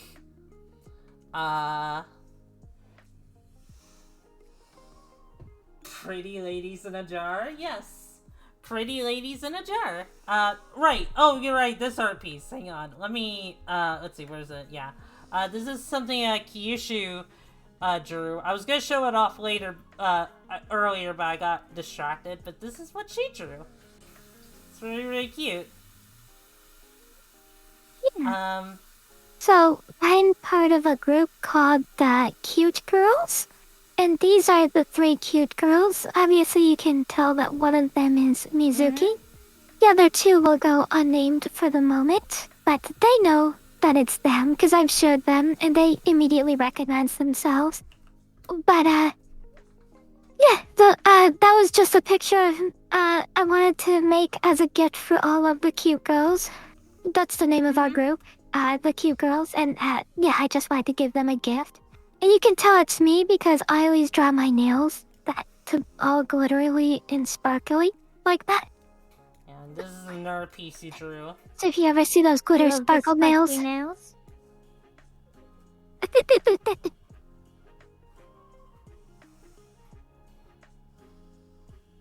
But yeah, just... And this is me and Kyushu, and I just wanted to draw her a cute little gift. Yeah. Mizuki's I really this adorable. I thought it was cute. Like, I love both of your designs. Oh, it's so thank you. cute. Aw, thank you. Yeah. I appreciate it. If you scroll down to the pictures I sent, one of them is a girl with purple hair. That is, Proto Kyushu. That was kind of like what she looked like back before before I started playing Dungeons and Dragons. And she kind of like morphed into the form that she is now. But before that, she was just this cute, adorable, magical girl. Aww. And That's cute. I like that. yeah, but since this is Proto Kyushu in her magical girl form. Important note that the tiny was always there, just on the other side. Yeah, if you zoom in on him, you can see that he has like a little panic trace.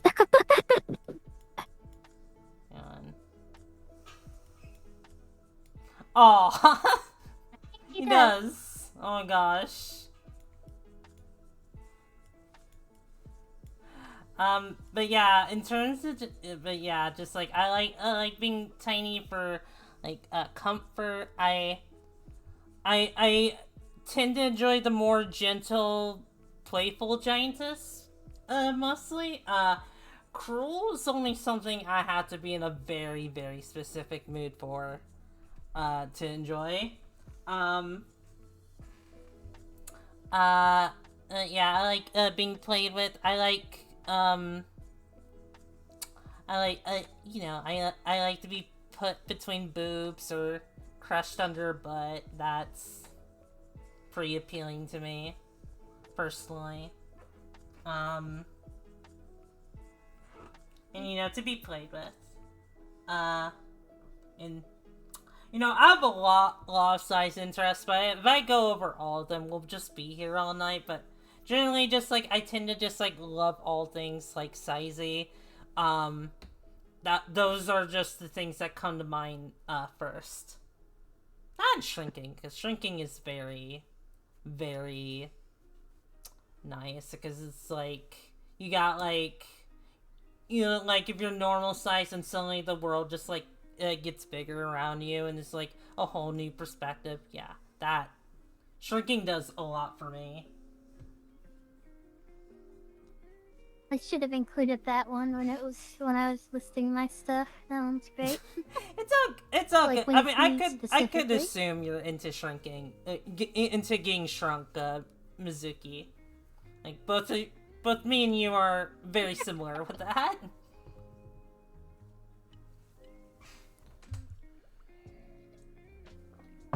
I'm very much into like the cool stuff, but it has to be a very specific flavor of cool. Like it has to be like cute cool, if that makes sense. Like I get what you mean. Like not like cruel, but Like a teasing kind of cruel. Yeah, not like gore. yeah, exactly, yeah. Like if a tiny boy goes down my panties, you're never gonna see him again. There is no seeing that man again. But you can only just wonder what happened to him after that. Like that's just between me and him at that point. Like, ooh, I wonder what happened to him. Well, you'll never know. It's a mystery to everyone.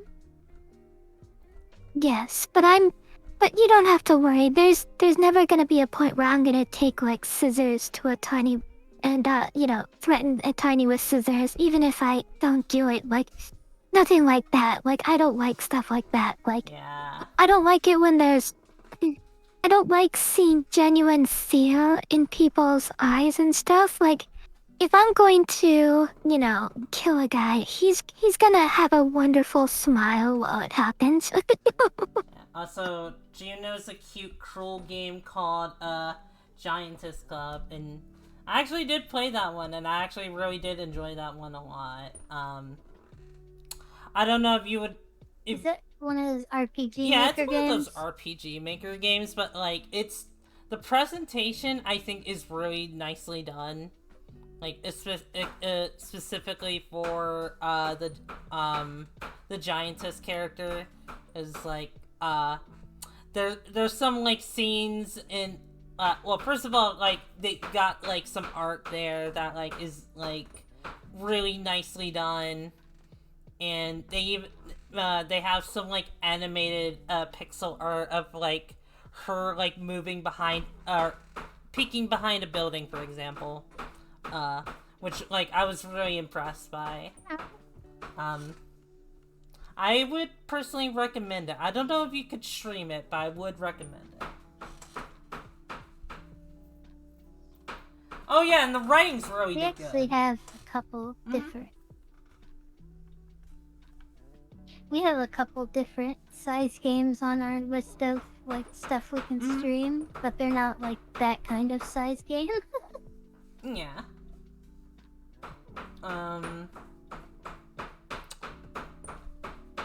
Kyushu, I want Mizuki to stream The Spy Who Shrunk Me at some point. Look, I'm gonna try and talk her into playing that at some point I on also stream. have that game. I should probably stream that at some point.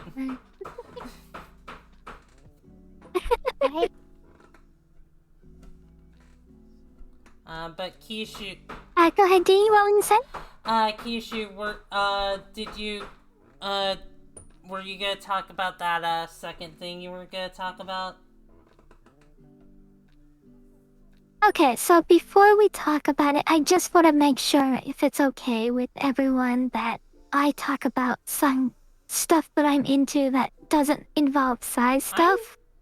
Like, if you want to, like, do a poll or something. It's like size and I don't want to, like... No. Listen. I think we would be all cool with it. I know this is, like, my streams are generally just, like, size kink orientated, but I genuinely mean it when I say I kind of welcome all kinks here. So, like, it doesn't have to be like anything sizey or anything like that. Like, if there's like something you want to talk about, but it's just like, oh no, it's not sizey. It is completely fine, and I think we would be we would be just like fine hearing you out. Okay. So, I just want to preface this first by saying that, a lot of the things that I'm sexually attracted to, kind of come from trauma from my childhood. It kind of formed like the things that I'm really into. I'm not gonna go into specifics, but size kind of like fell into the same category of like thing that I'm into, which is just like something I really, really like is when a woman proudly uses her sexuality as a weapon against men.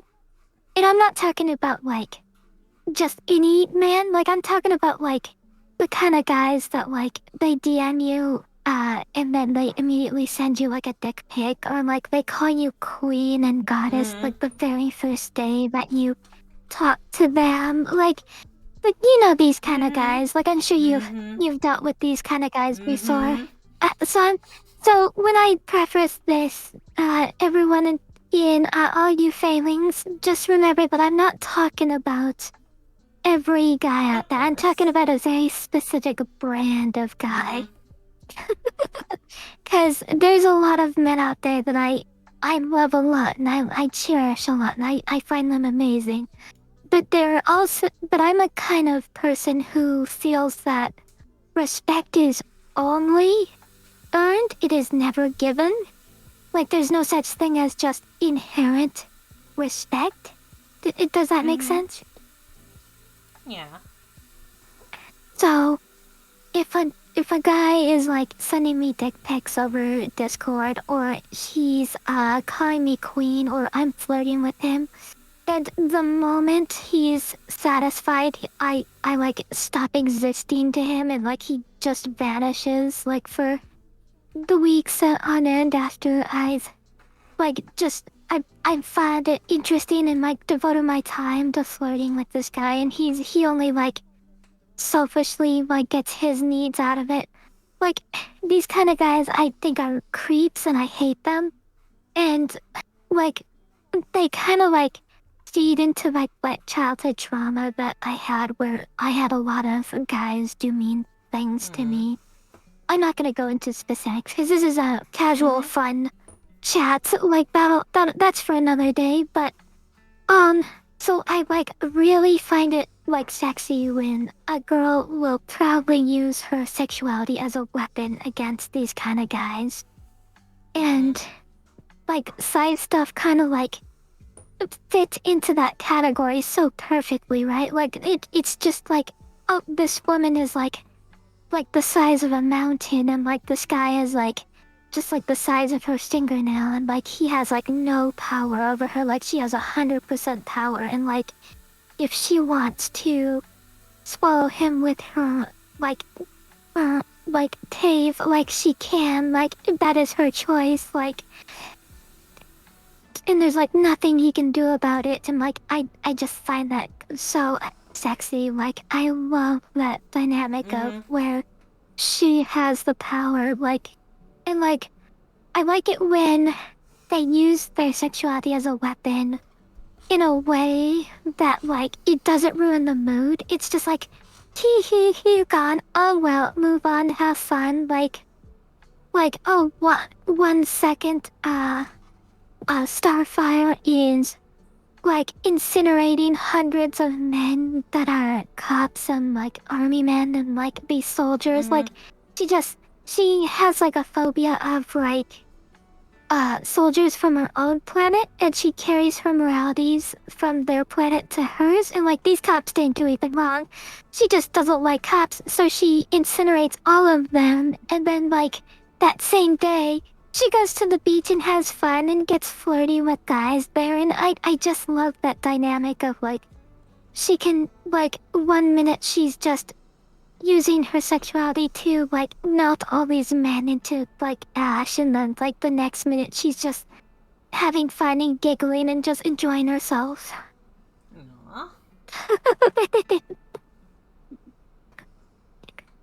So a lot of the things that I'm into kind of fall into that category where I really like when a woman can express herself sexually in a way that, like, teaches these men a lesson, and, like, she can do it in a way that's so casual and so playful and so flirty, and then, like, they're just quickly forgotten. Like, it's like almost no big deal that it happens. Just like, oh, okay, well then move on to the next fun thing.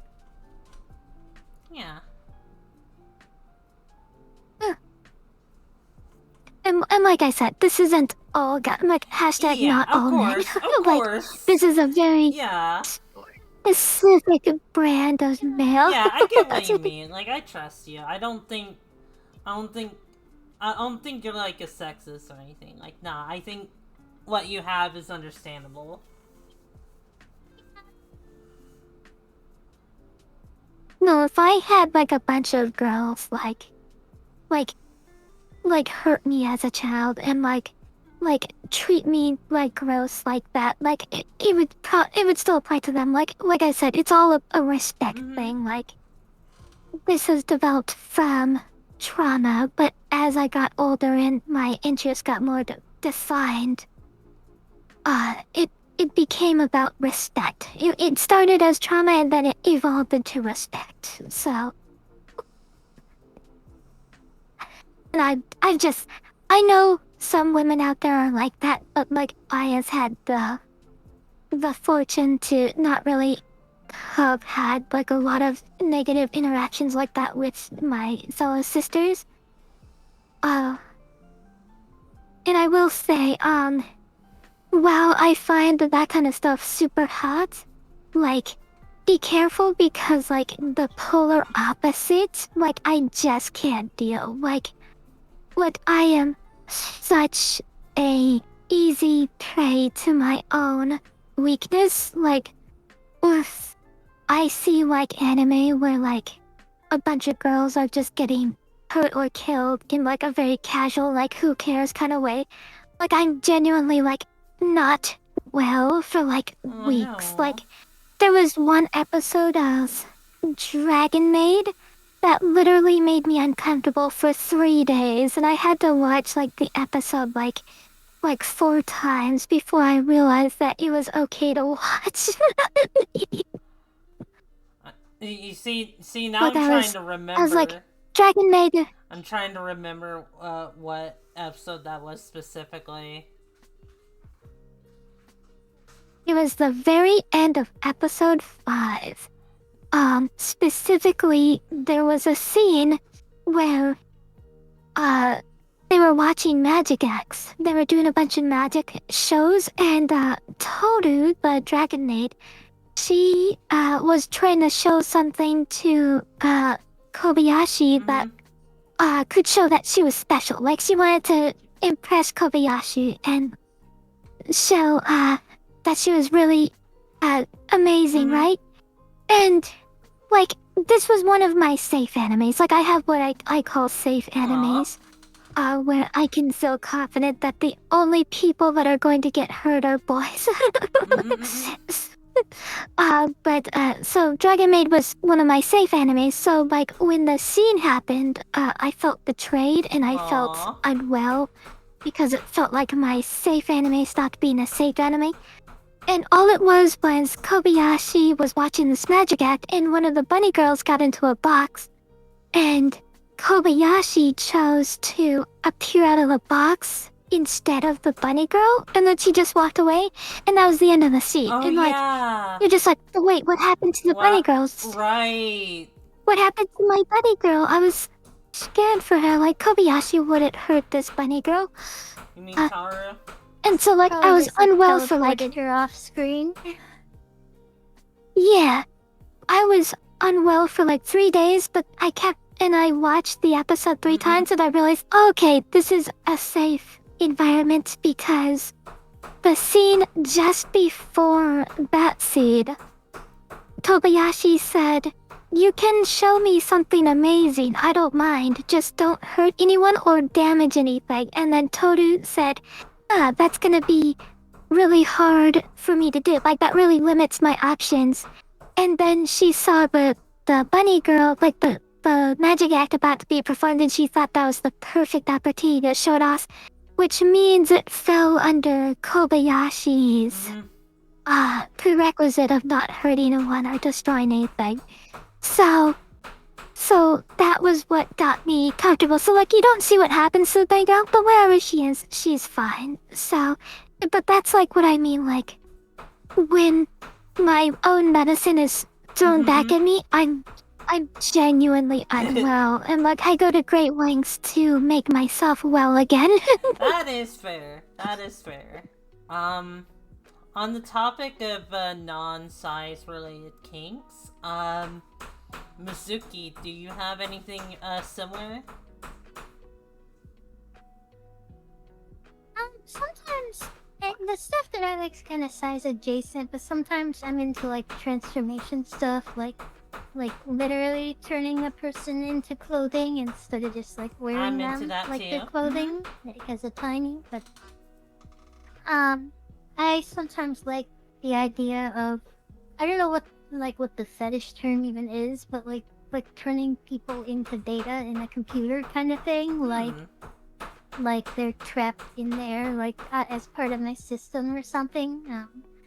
I say it's size adjacent because like on a computer screen they would obviously be small, and it has the same kind of vibes where it's like, you know, like you're in complete control of their existence.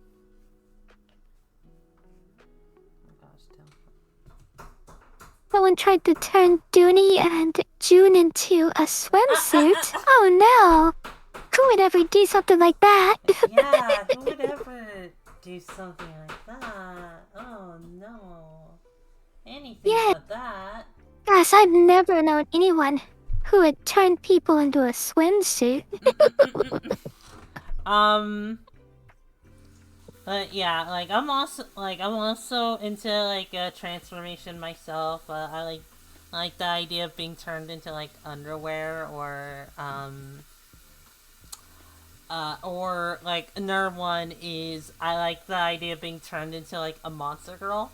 Because actually, here's a fun fact in terms of like my lore. I wasn't always a fairy. I used to be human until I got turned into one, into a fairy, after wandering into a forest. Kidnapped and taken to the Feywilds. Basically something like that, and I went with that because it kind of basically combined like transformation and shrinking. It combined both of those, and I'm just like, okay, I really enjoy that. I'm gonna go with that, and I kind of like stuck with it since. So in a way, in my lore, I did get shrunk.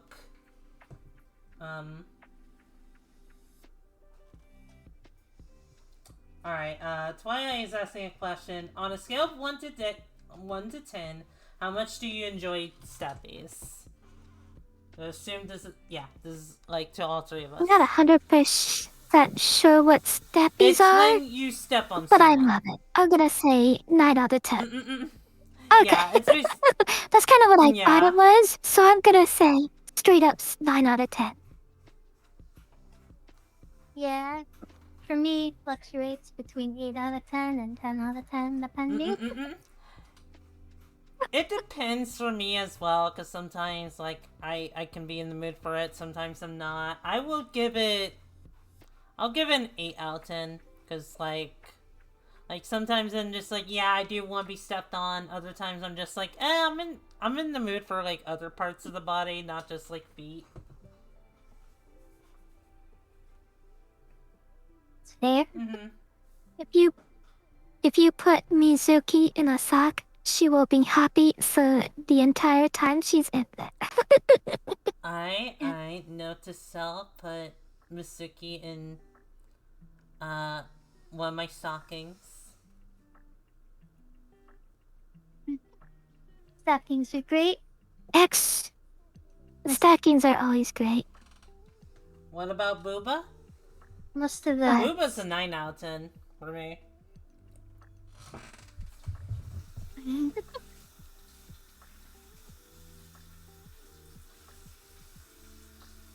What were you saying, Mizuki?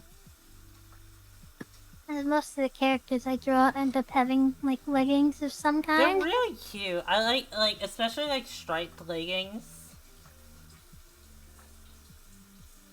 Heck yeah. Oh yeah, striped leggings are S tier.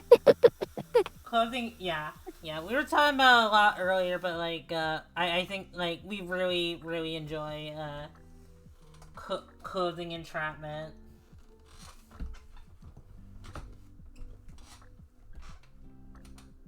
Yeah, good stuff. I really like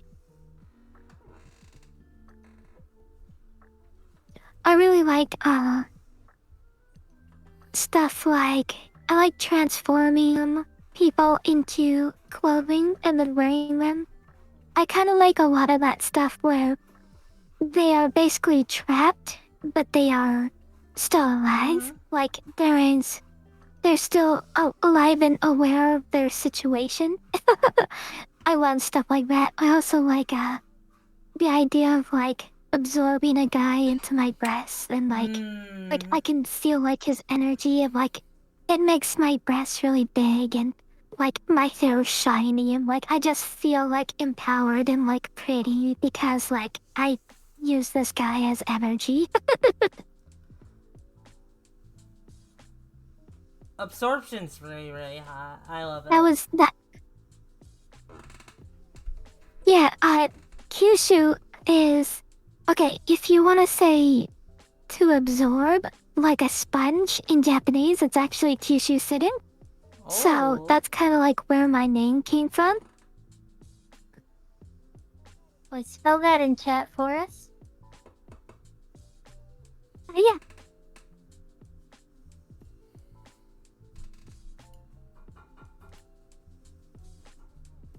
Oh wow. So if I say, Let's mute the if I say otoko, from that.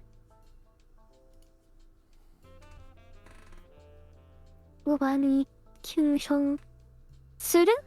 So if I say otoko ga ubani kyushu suru, I'm basically saying I just absorbed the guy into my boobs.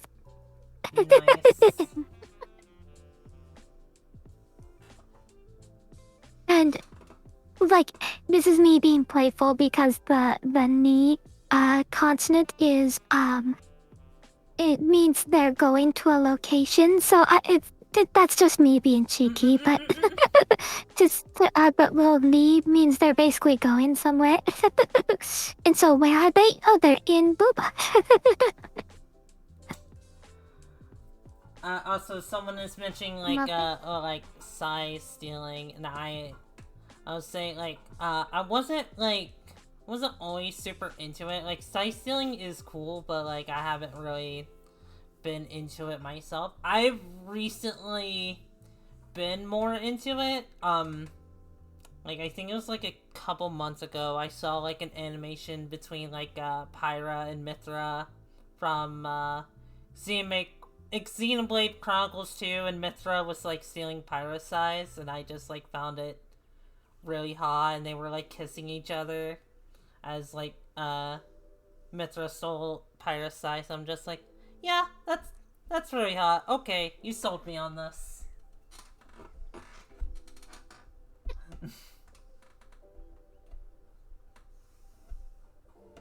I'm So, not like I have super two into more. size stealing stuff. But I can You- see the you go, appeal of it. So like I like the idea of like by shrinking someone the other person gains some kind of benefit. I just don't necessarily like it when it's like they go from 5'5" to 10'5".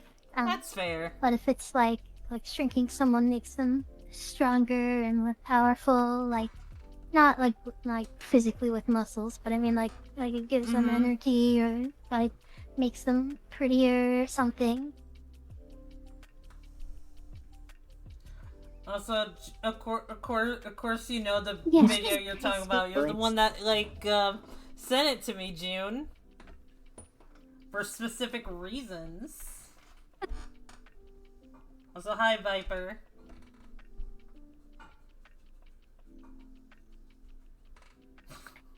Yeah, I like Alonso. I like when absorbing results in like a more feminine appearance, but I don't like it when it goes like obscene. Like I don't like it when the girl suddenly has like a Q cap or something.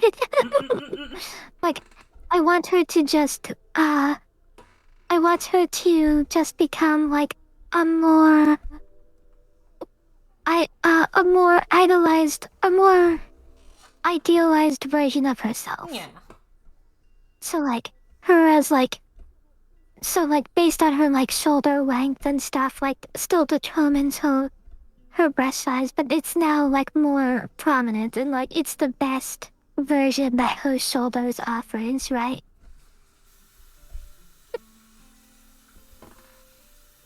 Like it? Yeah, that's kind of what I mean with like making them prettier when they absorb someone. Like not making them like hyper where they have like disproportionately big boobs and butt. Like not like that, but like she said, just like accentuating what they already look like for their figure and stuff.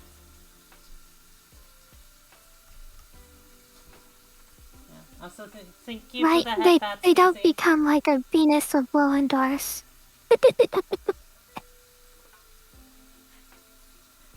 They just become their own perfect self. Also, Viper, no, Yeah. I don't have a pat ass command because if I because in order to do that, I would have to have this model be able to turn around, and I know for a fact that I cannot do that. Riot. I say riot. But We need to slap those cheeks. Kyushu? I mean, if you want. Okay, so last one before I get to my top favorite thing. And this one is really weird. I expect most of your failings aren't gonna get this one. Let me know if this makes sense at all. It's very complicated and it's very much a vibe thing. Okay. This is hard to explain, so bear with me. Have you ever seen Familiar Zero? Familiar Zero? Yes, it's an anime. It's a very old anime. I've not seen it. It would have been. You might have known it as Zero no Tsukaima. Familiar as Zero is like the English translation of the name.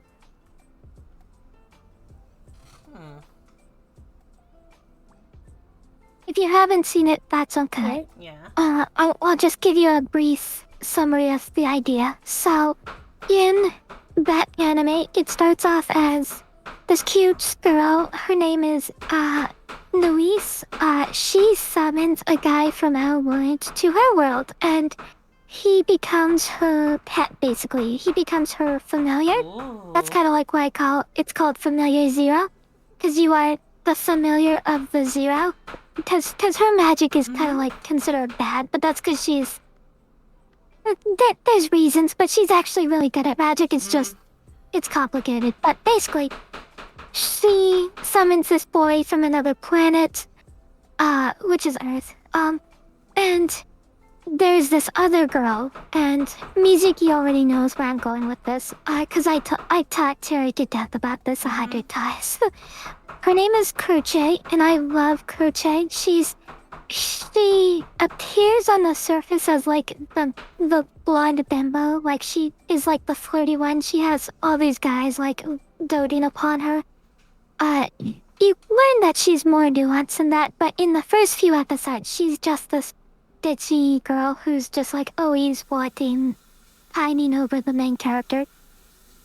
And in the first 3 episodes, there's this guy named Styx, and he's built as this like rival to the main character. Like he is jealous of him because Kurche is taking interest in the main character. I forgot his name. Mizuki always corrects me when I forget his name. But, I believe his name was he... Saito, that's it. So Saito, is, and so Kurche is always, like, doting on Saito. And Styx is kind of, like, building up as this, like, rival character. Like, he's, like, planning to, like, stop Saito and, like, prevent him from dating Kurche. And then it comes to episode 3, and episode 3 is my favorite episode, cause in this episode, Kurche kidnaps Saito and brings him into her bedroom.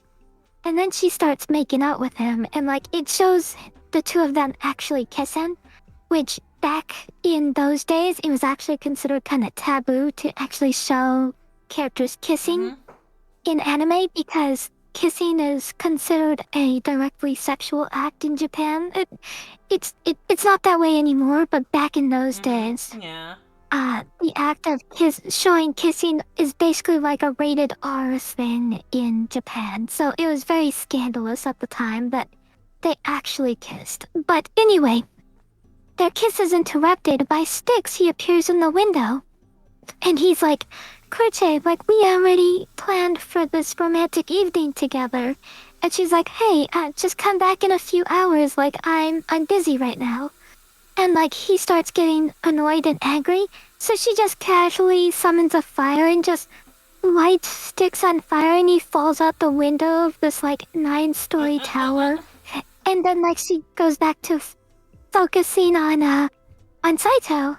And then another guy appears and he starts complaining. This second guy never gets a name, like no one ever says his name. Like before he even finishes complaining, she just lights him on fire and he falls out of the window as well. And like she just doesn't even give this second guy a chance to explain himself. And then they are about to kiss one more time, and then 4 guys appear in the window after them, and she gives them all names. Like, she gives them a chance on, like, the second guy, and she's like, come back in 6 hours. And they're all like, but it'll be morning by then. So she lights all of them on fire, and she uses a much stronger fire spell on them. Like, she uses a giant fireball to blow off 4 of these guys out of her window. They all fall from the window.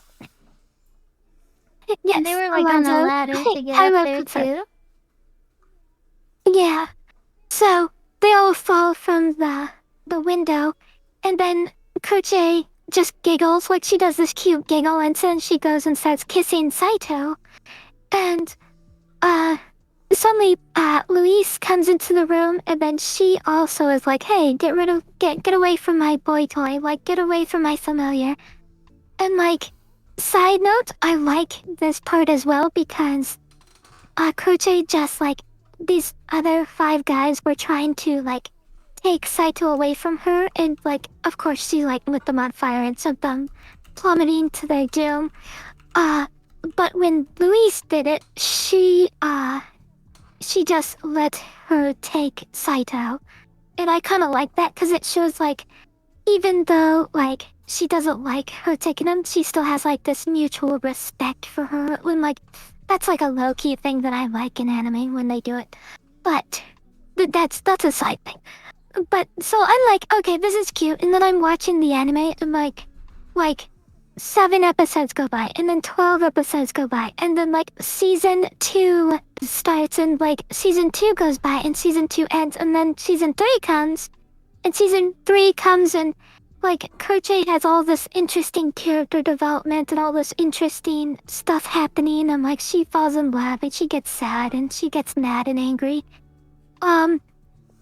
And this whole time, I'm like, well, wait, what happened to that rival guy that was, like, being Saito's rival? Like, they had, like, he was, like, planning to, like, duel Saito and all this other stuff. Like, I remember it because I was like, well, surely it's gonna happen. Like, I was waiting for it to happen, like, every episode, and, like, he just never came back. Like, so, which means, like, he literally got burned and killed during, like, a comedy scene of, like, showing how sexy Kurche is.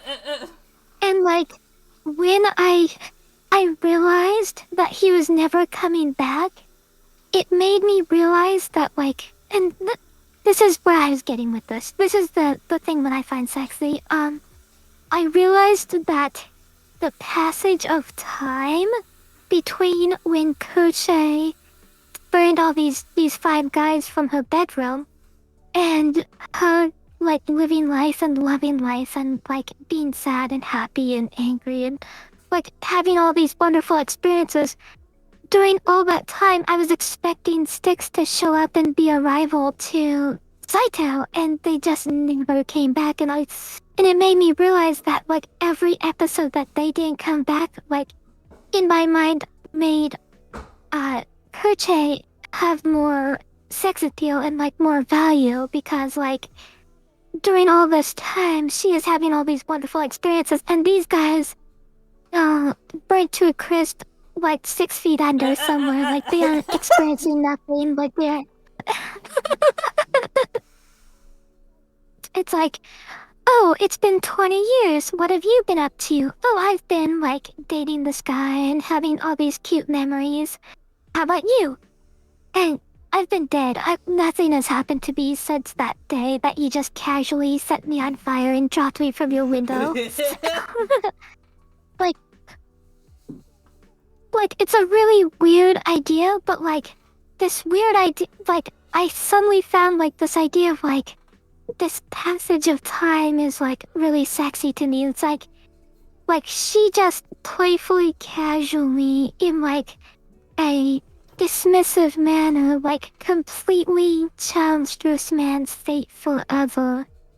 And, like, it was just, like, a casual act that she giggled away dismissively, and, like, I love that, and I don't know how to explain this kink, but it's like just this weird kink that I have, and like Koche is the one who made me realize it. So I understand if nobody in none of your sailings understand this one, but this is just something that, like, is a mental, like, vibe that I like. Yeah. Note to self, never double cross Kyushu. Yeah, like I feel like I have an understanding of it, and like not all of us like understand like why we get like turned on by the things like we get turned on by. I have a lot of kinks where I'm just like, why do I get turned on by this? Like, you know what I mean? So like, yeah. So like. Yeah, like I understand your kink, Kyushu. At least it's complicated. Like it's very much a mental thing. Yeah. Go ahead, Mizu. I feel like most people in the size community that are into shrinking can probably understand that to some degree, because it's the same kind of vibe when you're talking about like the passage of time. Like they just did this one act and it completely changed someone else's life, and like the more time goes on, the like bigger the impact of that. So it's like, if you shrink someone, it's like it completely alters the course of their life forever, and then like you just casually forget about it and they're like just stuck at that size now forever. Yeah. That's a good way of looking at it. Yeah. Someone earlier, What says? oh, sorry. Just a little bit, just to, I'll say something, and then we'll change subjects, but just as a couple examples of this idea, there's an anime called, Pre-Cure. I don't know if... Pre-Tier, I'm sorry. Have you ever seen Pre-Tier? Pre-tier? I don't think I have, no. I have not. It is a magical girl anime, but the magical girl can only transform by absorbing boys. I think I might have heard about that, actually. That's like the only way she can transform. It's really cute. Like, there's a compilation of all her transformations, and every time she absorbs a boy, like, it's a different outfit that she has. Nice. So it's like, oh, so like, she absorbs this guy and it's one outfit, she absorbs this other guy, it's a different outfit, and it's just like, Uh-oh, so that means, like, she's absorbing, like, a lot of guys throughout the series. And, like, there's this cute, like, music video I found. It's very much a product of its era, because it's a very wet, corny song, but it's just a compilation of all her absorbing a bunch of guys and turning into these cute outfits. And, but, like, imagine that, but, like, imagine her, like, as a mom, like, 20 years later. Like, imagine, like, she's meeting other magical girls, and she's, like, giggling, and she's like, oh, yeah, I used to be a magical girl, too. And, like, she talks about, like, her transformations, but she omits the fact that, like, she transformed by, like, absorbing boys, and so, like, that's just, like, a cute little secret that she'll only tell people if they, like, ask specifically. And it's just, like, well, what has she been doing for the past 20 years? Oh, she became a mom. She wears mom jeans now. She goes shopping and, like, she's doing all this normal stuff. Meanwhile, when she was a magical girl, she absorbed, like 40 guys, and, like, they're just still inside her being absorbed. Like, they haven't done anything since then. Nice. Also, Bit asked, what's it So, called like, again? she's just... it's called pre-tier. Pre-tier. Oh. Yes. And then the other one I was gonna mention, there's one more. Oh, it slipped to my mind now. Cutie Honey or whatever? I remember. Well, Cutie Honey is a really great example of an absorbing show. It's a live-action show where the magical girl absorbs guys with her power. Like, she has a transformation where she can reset her transformation. But if there's any guys around her when she resets her transformation, they become part of the transformation. So she basically absorbs them to change her outfit and, like, dye her hair and stuff, and it's, like, amazing. Like, oh my god, I want that so bad. It's like, I wish I could absorb guys and, like, suddenly have cute pink hair. That would be amazing.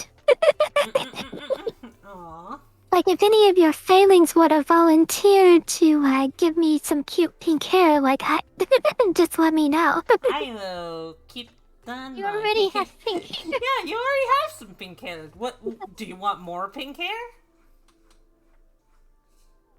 Oh no, Leah, I will show you pictures. Oh, you know what, Dooney, I will send you a picture of this, because I have pictures, because I love this so much. And you can show your failings. Yeah, she uses her transformation, and she absorbs all the guys that are around her when she does. Give me just a moment.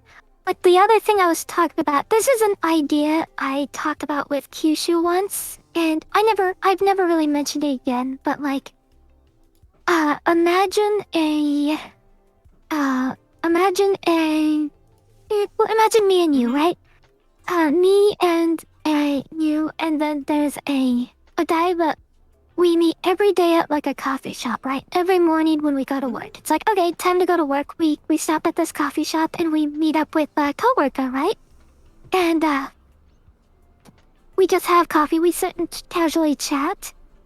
But now imagine that you tell me, oh, hey, I am getting into, size stuff, right?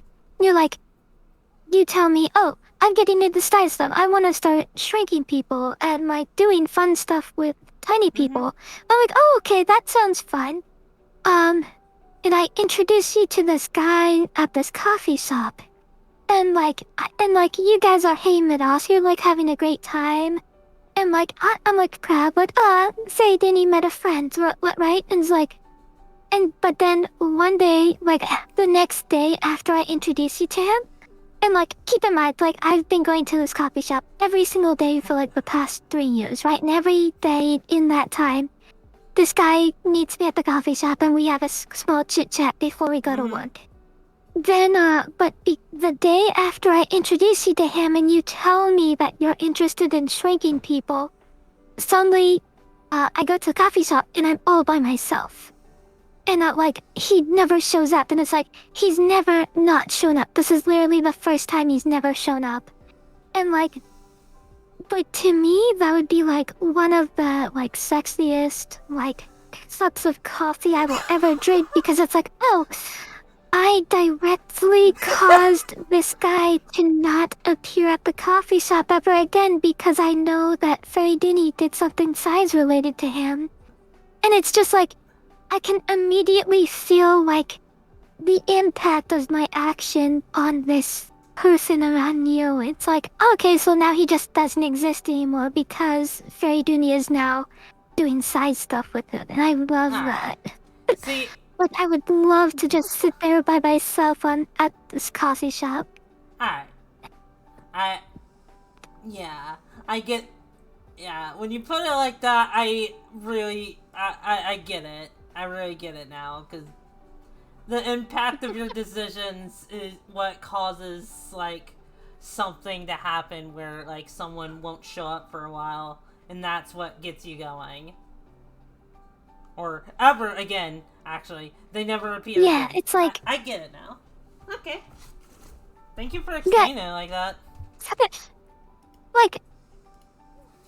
Yeah, like, this is such a complex kink, right? It's like so nuanced, like, and you have to understand why it's like, you have to get past like the weird complication of it before you actually understand, like, just suddenly, oh, okay, like, me and this guy, we're on good terms, like, he's a great guy, I think he's nice, but suddenly he just doesn't exist anymore, and I know for a fact it's because he is currently experiencing side stuff with you. I don't know what you did with him, I'll never know what his fate was, but that doesn't matter. The point is he doesn't come to the coffee shop anymore, and I can directly show the impact of ignore that. That's not a GIF.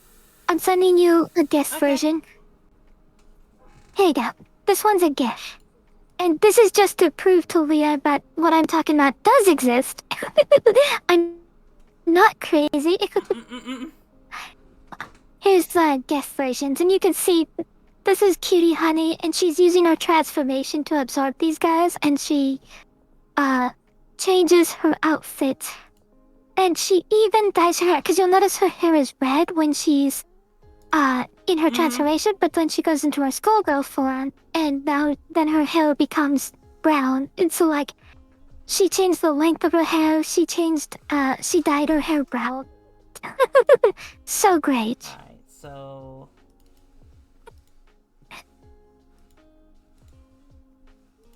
If you can't show it over the I should be stream, able to, I'll yeah. post it in the Discord, but... Yeah, so, yeah. This is what Kyushu is talking about.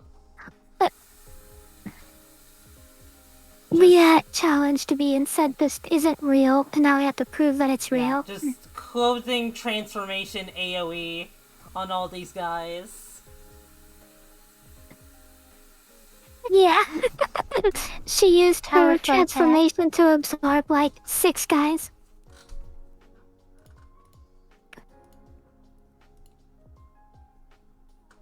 So, I got you there, Leah. Hahaha, game, set, net. Okay, and now, I know I've taken up a lot of time, but this is the last one. This is my ultimate kink. And, this one's gonna be a little bit jarring because it's nothing like any of the other ones. My all-time kink, like the thing that makes me genuinely happy the most, like the thing that like really turns me on the most, is when I see a girl who is, completely immersed in something she's super passionate about, like super dedicated towards, like, just like, this is her whole world, like, right? Like, this is her favorite thing in the world. When she turns to me and smiles, and she has this completely sincere smile that she wants me to be part of this thing that she loves so much, that smile and her looking directly at me, that is generally just something that truly, like, turns me on so much. That is, like, the most, like, the happiest feeling I can feel. Like, Aww.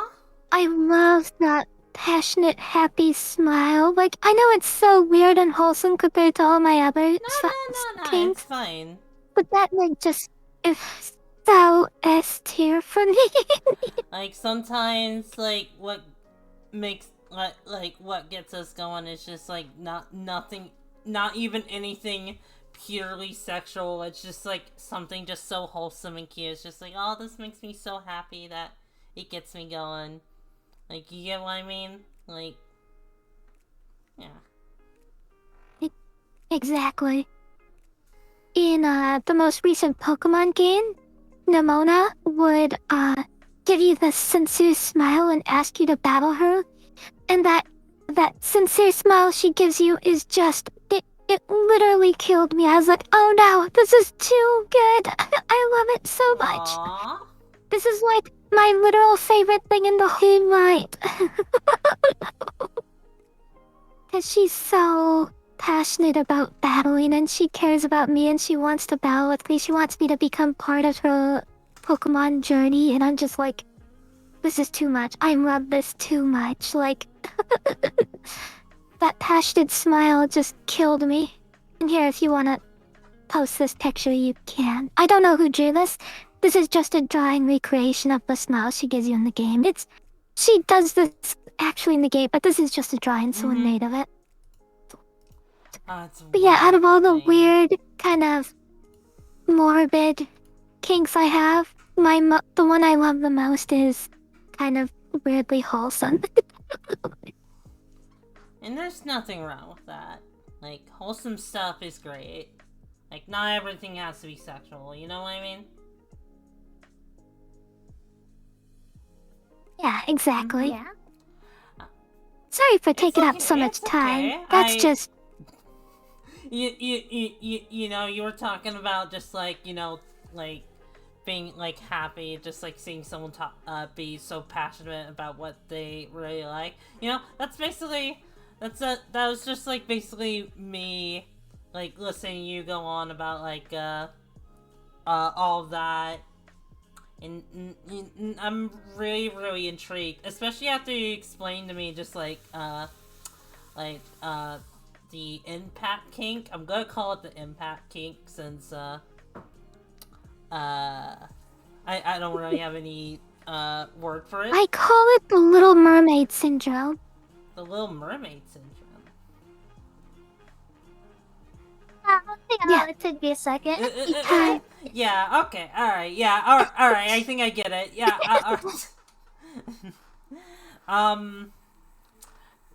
it's because in The Little Mermaid, they clearly show that clams like to sing and dance and like enjoy life like all the other fish, but then mermaids just wear them as bras. Like it's like they don't get a choice. They just become bras. Like. Because the princess just chose that particular clam. But then the Little Mermaid will sing about her ambitions of wanting to go live on the surface. Like she wants to walk and sing and dance in the human world. Meanwhile, she's wearing a clam that has literally no choice but to be a bra because she doesn't let him be anything more than that. Nice. So I like that you call it impact kink.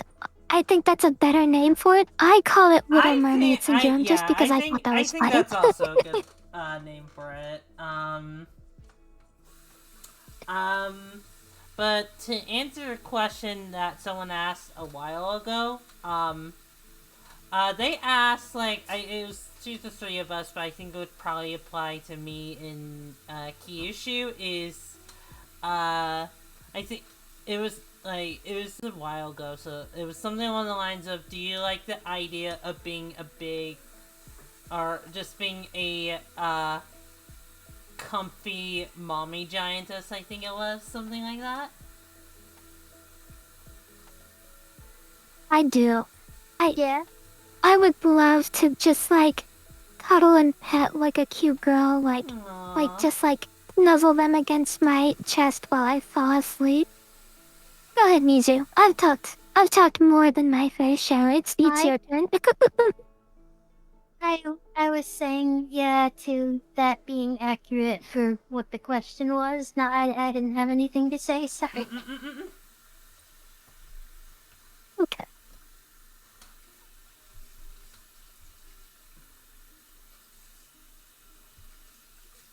This is really fun. I'm really enjoying this.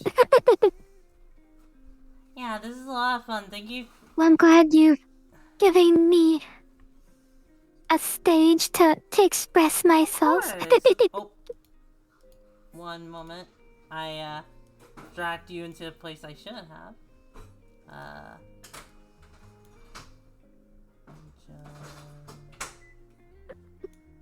Mukuni has gotten a lot smaller. Yeah. It seems like a certain kitty has been shrinking me. I wonder why. June knows what she likes. But yeah, if you wanna ask more questions, like now that I've said my piece, feel free to ask whatever you like. Yeah. Nom nom nom nom. Don't. Chuan Duni Tear. Oh my gosh. But like in terms of just like that like mommy question, I will say this: I do like the idea of both being around a motherly giantess and also like the idea of being a motherly giantess myself, and that's mostly because I tend to like act I like one day, I don't know when this will happen. One day I do want to be a mom. I don't know if I would ever really get the chance. But I do like to act kind of motherly with some people. Cause I don't know, I guess it's just like, well, if I can't have this, I can at least do this. So I'll just like, if I'm a big, I'll just like treat some tinies in a maternal way and just like kind of take care of them. It's basically just like when my gentle side just kind of takes over. That's so cute. I love that a lot. Aww. I like the idea of being cared for, but I also care a lot about other people and want to care for them. So it's basically why I'm a switch in a size shifter. Hello.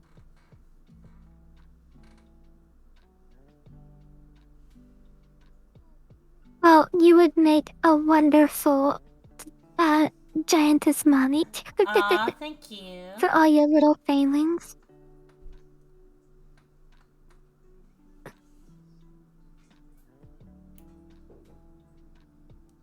I'm actually surprised your failings don't call you fairy mommy by now. You know, it's funny. It's funny. I don't... There was... Okay, so one time... There was someone who came into my chat and it's just like, oh, can I call you mommy? And I'm just like, oh yeah, I really don't care. I don't really care. You can call me mommy. But they then kind of proceeded to be kind of weird about it. Like, it's just like, they were just like, mommy, these people are being mean to me. Tell them to stop. And, you know, no one was really doing anything. I'm just like, okay. Then they're just like, and then they asked me, how would you, like, how would you treat me if I were the curse mommy? Would you punish me? And I just gave them the truth. It's just like, if you curse, I don't care. Like, because I genuinely don't. Like, even if, like, in a situation where, like, I know they were just, like, you know, wanting to be punished in a sexy way, but I just kind of took it seriously because I was a little uncomfortable. But, like, I just, like, listen, if you curse, I don't care. Like, I'm not one of those moms that are gonna put, like, a thing of soap in your mouth because you curse. Nah, I'm gonna Like, if you curse, like, I just genuinely don't care.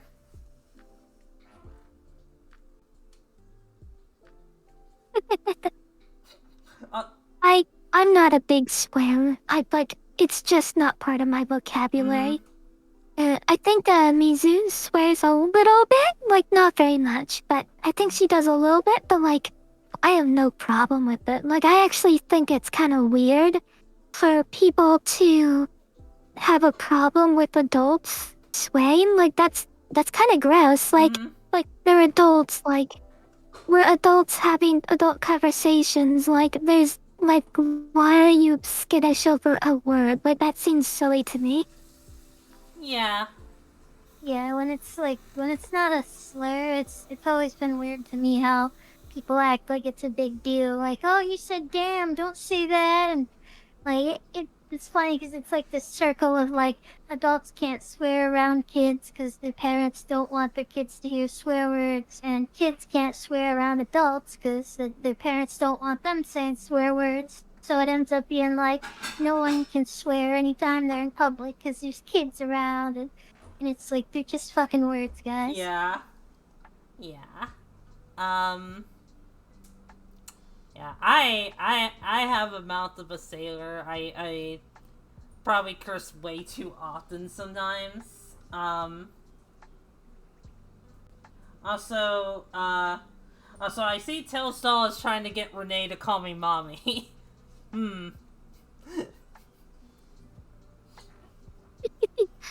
I started a trend. Guys, let's start a trend of hashtag silly mommy. Fairy mommy. I guess this is my fairy mommy VTuber arc.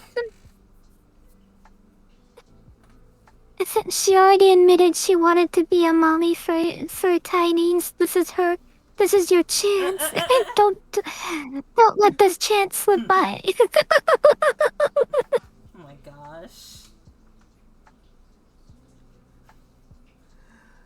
Alright, Renee, Renee, do you want to call me mom? Like, genuinely, do you want to call me mommy? Because if you want to call me mommy, I don't care.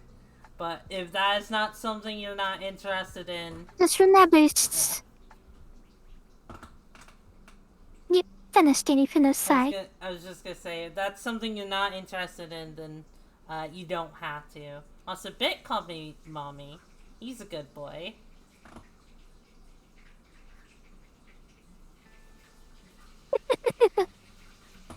Goodbye, Bit. You know, June, it's been a very long time since you've called me mistress. Yes.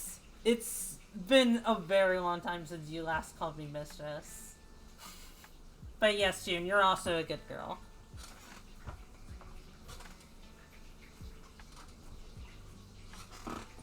I mean, Dinny already said, as long as you don't make it weird, like she said. Yeah. Like you already established her ground rules.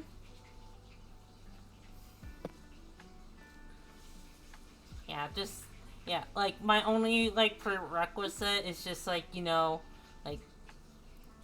can be open about our kinks, but also kind of read the room and don't be weird about said kinks, if that makes any sense. Like...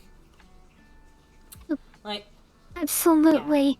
Yeah. There's a huge difference between being kinked with and being kinked out, right? Yeah. Someone once described it as like, people. it's okay to look. God, music good. I think it's like people interpret kink positive, and like some people interpret it as like, oh, I can just say and be as like perverted as I want. Like, well, that's not what kink positive means. Yeah.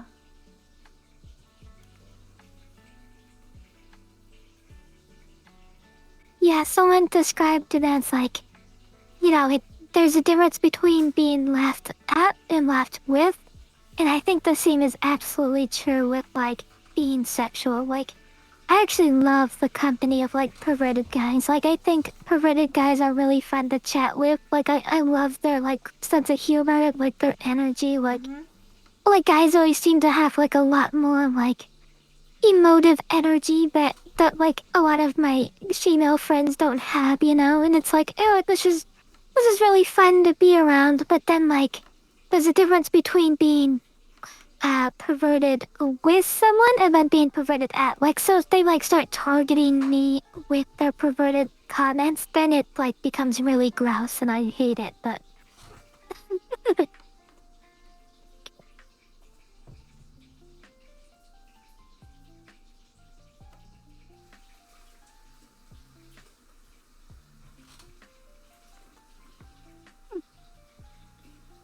She hasn't met me. did you have any more questions for us, little Dooney? Well, how are you guys feeling? Because we are like 3 hours into this.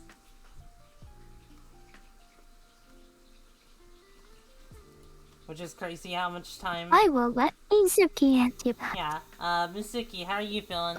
Yeah, the time seemed to go by really fast.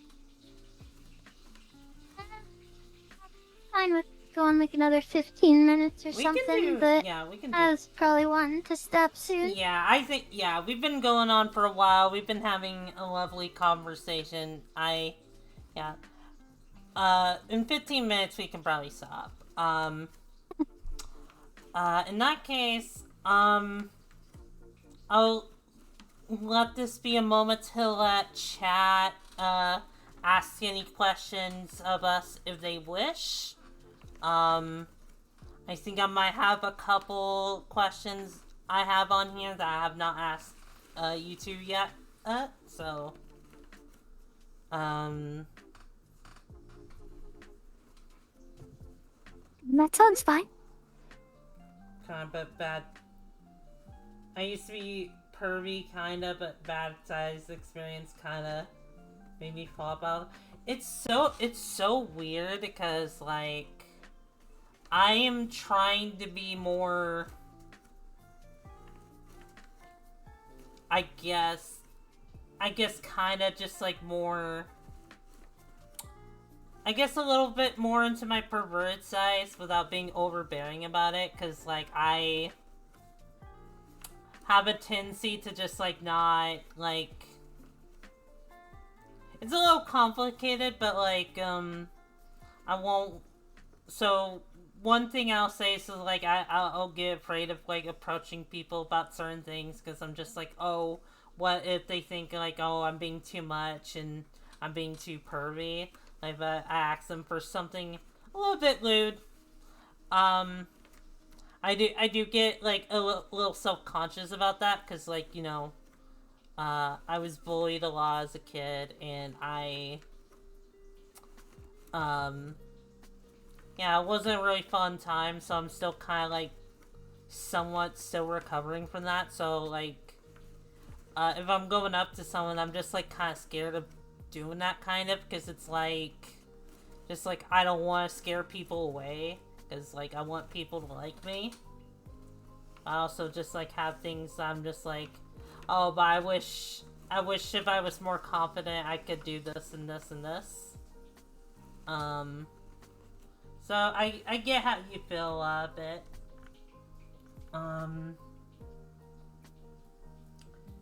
Let's see. So you talk a lot, so this is for Kyushu. So you talk a lot about what you do to guys, Kyushu. Do you do the same thing to girls, or like with a different tone or different things, or what? Is a question for Leah. So, I mentioned that when it comes to side stuff, I actually prefer to do it with girls. Like I said, because Mizuki kind of got me into, like, opened my horizons for side stuff. The other stuff, like the absorbing, the changing the clothes, I'm open to the idea of, like, doing that with girls, but, like, all of my kinks come from, like, this traumatic place where I had guys hurting me, like, my entire life growing up, and, like, that turned into this respect thing, which evolved into me just, like, finding it hot when women use their sexuality as power against men. So, yes, I'm open to the idea of, like, including women into these things. Like, absolutely. Like, I'm fine with it. It's just, like, uh, the whole point of me liking it was that female empowerment, like, that woman empowerment against men, like, that are abusive and hurtful. So I don't find it sexy when it includes women in these kind of things. And, like, I also mentioned that when women are involved, sometimes it actually gets me really uncomfortable and really scared. Like I mentioned the Dragonade, so, like, sometimes, like, if something bad happens to a girl, like, I'll get really, like, uncomfortable with it. But if it's, like, in an RP setting or something, like, I will make a safe space for that to happen with a girl. Like, I'm not against it, it's just I prefer it with women because the core of the stuff I find sexy is, like, women using their sexuality as a weapon against evil men. Yeah. So basically, so basically with girls, you'd be a lot more gentle with, and you'd make sure they're not hurt, is what I'm getting out of it. Is that... Yeah. Okay. And, like, if they want to roleplay getting hurt and stuff, I will do that. It's just I'll have to prepare for it and mentally put myself in a way of, like, being able to be comfortable with it myself. So it doesn't hurt me by roleplaying that kind of idea. Yeah. Yeah, I get ya. June asked favorite kink outside eyes. I know Kyushu said hers, but this kitty is curious about the other two. Me and Mizuki kind of just, like, answered this earlier, but, like, we both are fond of transformation. Either being turned into, like, clothes or, for me, being turned into, like, different, like, monster girls and stuff like that. I think, Mizuki even, mentioned, like, something about, like, being digitized, which I thought was pretty cool. Is there any other non-size kinks you have, Mizuki? Or are those the ones that come... I think those are the two main. Okay. Those are, like, the two big ones. For me, with the transformation stuff, it's more like just into, like, inanimate objects more than, like, into different living creatures. Yeah, that's fair. And I feel like I like the digitizing thing too, but I mean, both of those things are, like, largely because they have the same kind of vibes to me as size stuff. I like cat girls a lot, but I don't know if it's enough to really call that a kink. Like, I just think cat ears and cat tails are cute.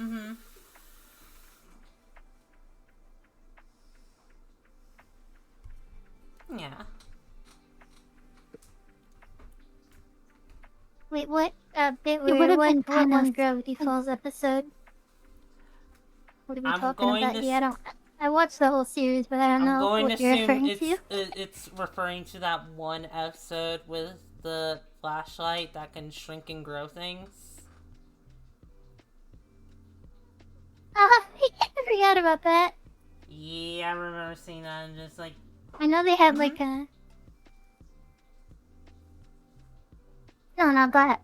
I forgot what I was gonna say. I was gonna say, I remember they had we need to investigate in this Literature flashlight. Club episode.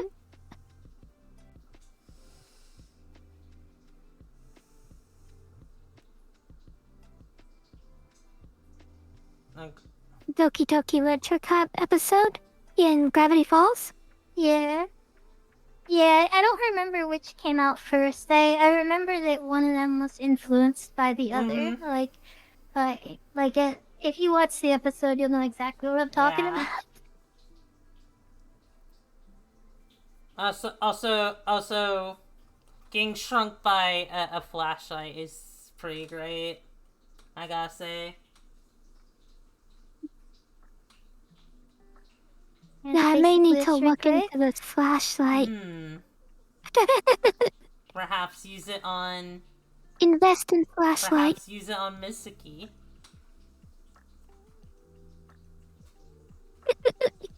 It's not necessary. And just say, hey, look what I found, and then you just flash it on her, and she's just like, hey, don't blind me, and then she notices that like she's getting smaller and smaller, and she's noticing the flashlight's doing that to her, so she tries to like get out of her hands, but she's too small to do anything as she just shrinks down.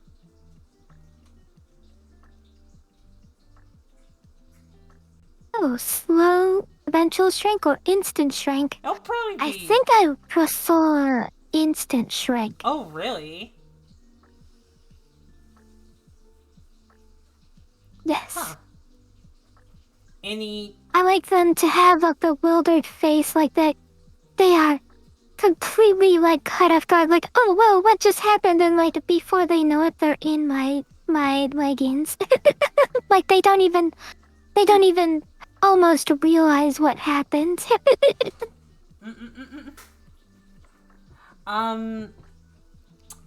Yeah, that's very interesting. For me, I prefer like gradual shrinking, and that's only because like I love the shrinking process. So being like shrunk and then like but having it done slowly, it's just like something feels off, and it's just like I look around and I see everything's like getting bigger than me, and bonus points if I'm shrinking out of my clothes. I find shrinking out of like your clothes to be very hot for me personally.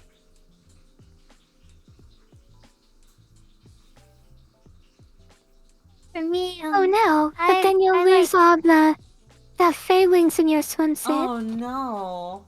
How terrible. I guess they're just gonna have to be makeshift clothes for me while I'm tiny.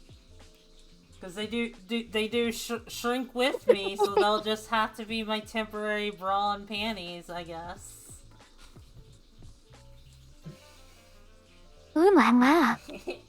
Go ahead, Mizuki, I'm sorry. So I like when it's like close to instant. I'm not very into the whole gradual thing. Like I think like a matter of a few seconds for me probably. I like kind of like what Kyushu said with the bewilderment aspect. Like like it's fast enough that there's like no hope of doing anything to stop it. Like if someone points a shrink ray at you, it's like instead of it being like over a day or something, it's like you have a matter of seconds to stop them, and you're probably not gonna be able to. And I like the idea of clothes shrinking with them, because then the babe can just like rip them off to like further accentuate the position they're in. You know, that's... Love it. Yeah, like when you put it that way, yeah, I think that's really valid, and I find that hot as well. I do just like prefer like gradual shrinking and shrinking out of clothes, but like when in that scenario you put there, it's just like, oh yes, that is very, very hot. I do enjoy that. So a matter of perspective. June asked, what would you do if you weren't your design? For example, like a magical girl, a fairy, or a futuristic lady. So I guess what June is asking is just like, what would you have gone with? If you had the choice, what would you have gone with instead of just like going with what we all ended up going with? That's a really good question. I've been quietly thinking about this since she asked it. So I don't know what I'd be. Sailor Moon has been like my role model ever since I was a tiny girl. Like, I love Sailor Moon so much. And that's kind of like why I became a magical girl, like, right? Because, like, even when I was a little girl, I used to do magical transformations while jumping on my bed, and, I fervently believed I was a Sailor Scout. I just didn't have my wand yet, but I was surely gonna get it any day now. um, Gosh, what would I be if I was not a magical girl? I think I would like to be, something like, yeah,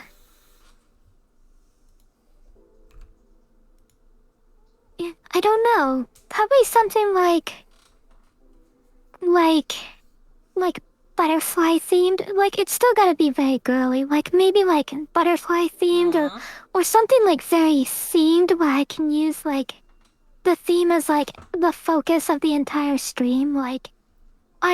The other day I watched a girl who was a water girl and like her hair is water and like that's her like entire identity as a VTuber. And I thought that was really good. So like if I would add this with like a business sense where like I was like doing everything for like the sake of like streaming, I would probably do something very themed like that. Like maybe like something like just butterflies. Like everything is butterflies and like See. Like a fairy? What was that? maybe like a fairy, but more like on point, like very direct theme where everything you look at like has that flavor. Cause like Kishu and I, we have our flavor in Magical Girl and Teacher Girl, but like when you watch our stream, like this doesn't like immediately come across yet. It's going to in the future, but like right now we're kind of working with the assets we have. So like you don't really get the magical girl based on our background. Like our background doesn't have any like magical glowing accents to it and stuff. So like just like I'd probably do something very on theme, like maybe fire or like fairies or something really girly. Aww. Like obviously I also like witches.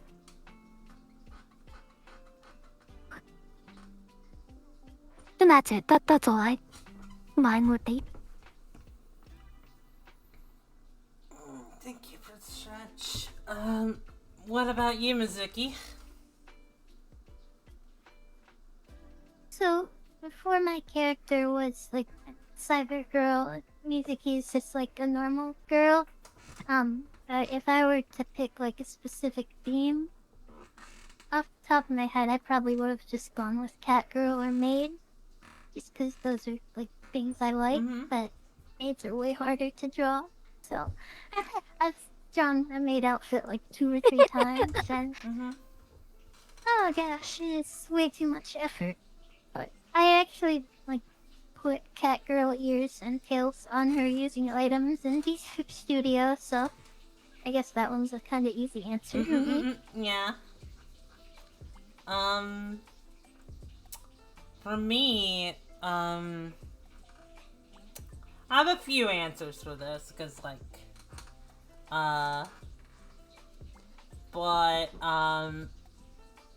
if I didn't go with fairy, I probably would have gone with a genie, because of, Shantae. I'm very fond of Shantae.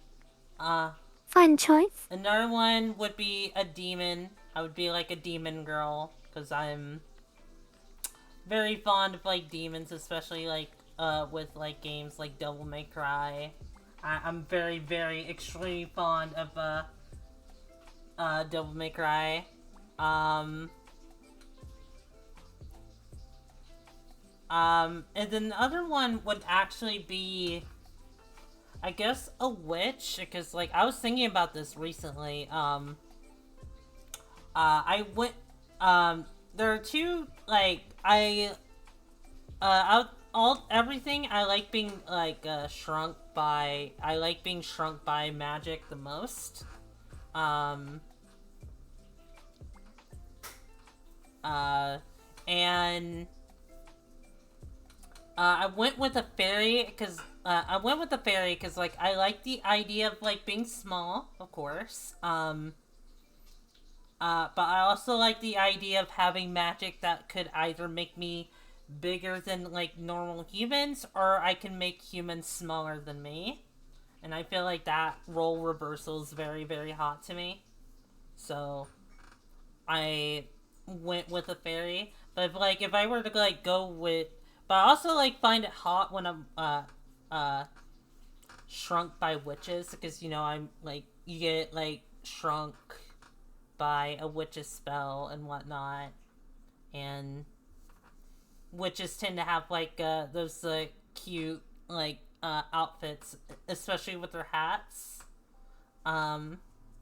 So it would either be a witch, a genie, or a demon for me if I didn't go with a fairy. Also, hi, Spider. It's not my birthday, but thank you. Yeah, we're probably gonna be wrapping it up here soon, Ken. Good night, Ken. Yeah, I'm gonna be answering. Okay, I'm gonna be answering Bit's question and then N's question, and that's probably gonna be it. I'll probably ask one more question from these two, then we'll call it. But Bit asks, what do you think of mice girls? Like, or mouse girls? If you say X plus girl, I am probably going to be very into it. That is pretty base. I love cat girls. I love cat girls, slime girls, like fox girls. Like, I love gajinkas, where you turn inanimate objects into girls. Like, as long as the girl is, like, on theme, like, heck yeah, like, I think it can work. Like, if you can turn a pencil into, like, a pencil girl, when, like, she's, like, always frustrated because, like, she has to keep erasing everything she does, and, like, heck yeah, like, so mice girls, yes, if they're, like, really tiny and cute, and they have, like, good hearing, and they, like, scurry all over the place, and they, like, are, like, fast eaters who, like, nibble really fast, small bites out of their food, I think that would be amazing and adorable. Aww. I love mice girls in that context. Mice girls are really cute. Yeah, I also like mice girls. Mizuki, what do you think of mice girls? Or mouse girls? I like the like disproportionately big ears they have, and I like the nature of them like automatically being small because they're mice girls. But I don't really like mice tails. Like something about them is off-putting to me. That's but fair. yeah, I think mice girls are kind of cute. Yeah. That's true. I think if they have a tail, they should be like a muskrat tail instead of a mouse tail, where it has the cute little fuzzy at the end like a lion. Yeah, I am fond of that. So last question from Ed. This is the last one we're gonna be answering. From chat. Dinny, Kyushu, and Mizuki, you are trapped alone on an island 10 miles in diameter. All electronic devices and magic, like fairy dust, no longer work anywhere on the planet.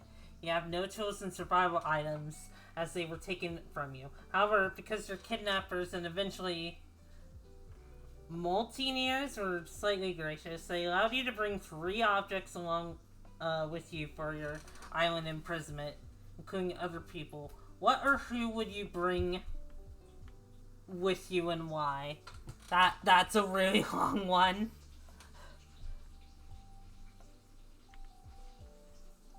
Okay, do I...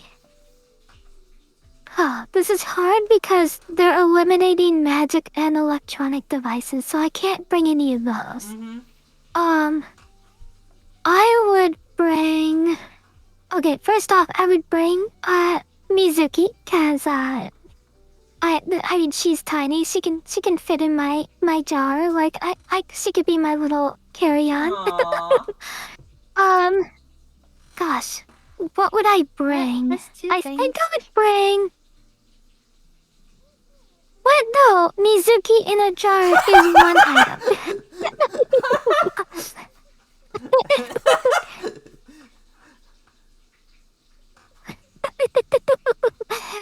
um...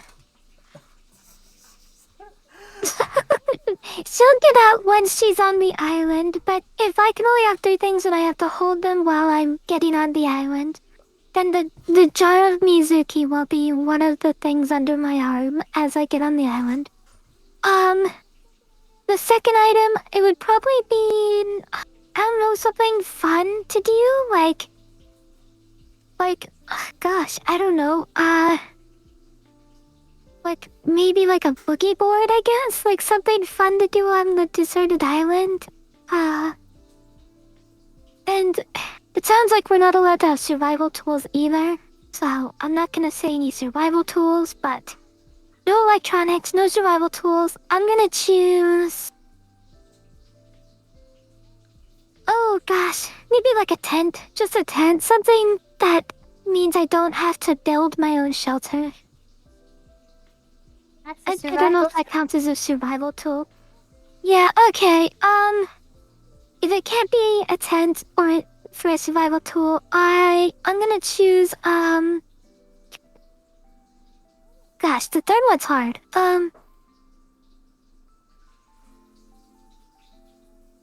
Okay, so it's still no option to take a tent because it'll be just taken away from me. Okay, I'm gonna choose... Maybe, like...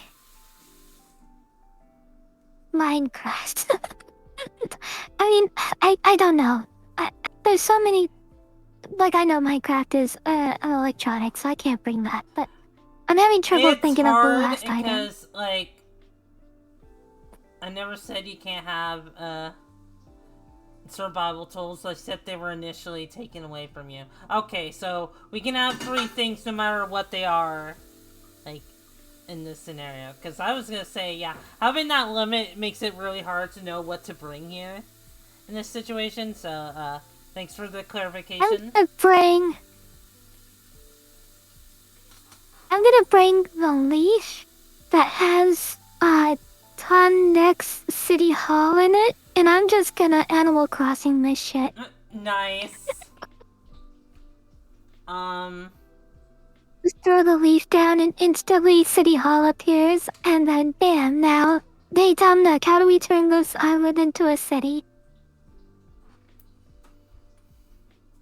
There you go, those are my 3. Alright, and you, Mizuki? I don't know, I feel like this is, like, so limited that I don't understand what the theme of the question is. Like, is it just supposed to be things we would entertain ourselves with? Because it's like, we can't bring anything to help us survive, we can't bring electronics, and we can't use magic, so it's like, what are we really left with there other than, like, entertainment? Yeah, and just said this, like, she never said you can't have survival tools, it's just that they were initially taken away from you, but they're saying, like, if you could, like, pick 3 things, like, no matter what they are, like, those, like, are the only things you can get, and that's it.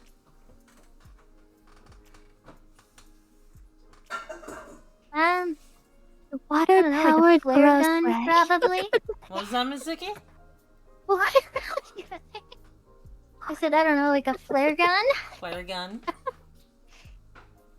Maybe. And then, like, maybe an actual gun with a bunch of ammo so that we can, like, hunt food? Oh no, it's a 10-mile island. There's not gonna be food to hunt. That doesn't work. At the camp thing from Fallout 76. Nice. That's not electronic, I don't think. And it lets you, like, craft structures from raw materials, and I think it like can purify water or something too. I don't really know. Any answer I would have had for that was like already ruled out. So. Yeah. For me, I would bring my best friend Hoshi, because she's my best friend. I would bring her boyfriend, because I don't want Hoshi to be lonely. And then... For food. And then...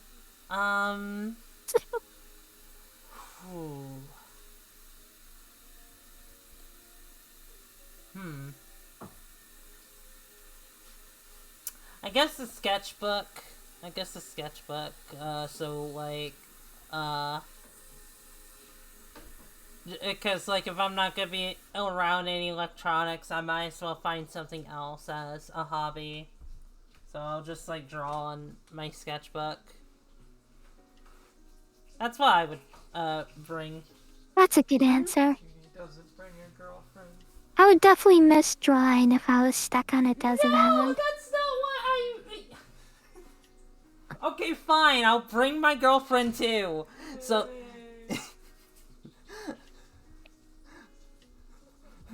My girlfriend over here is just like, wow, you wouldn't bring me? And I'm just like, God, fine. I'll bring my best friend, It's a mercy. my best friend's boyfriend, and my girlfriend with me. I find it suspicious how you bring your best friend's boyfriend and not your girlfriend.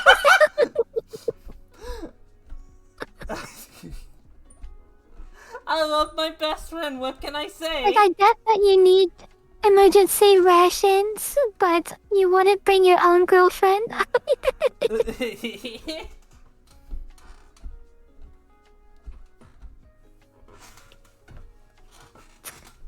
Think I'd bring Inel just because he made this question for us, and now he has to live with the consequences. She has to live with the consequences.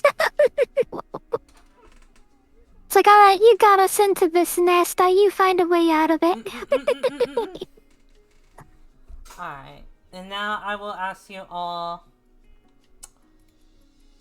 one question, and then we can find someone to raid if we're up for that. Okay, let me get a drink real quick. Yeah, you go quickly get a drink. Okay, I'm ready. Ready? Okay. No, I have a drink next to me. I just need to take a sip. Alright. Because I got redeemed. You got redeemed. Hi, Jason. Gotcha.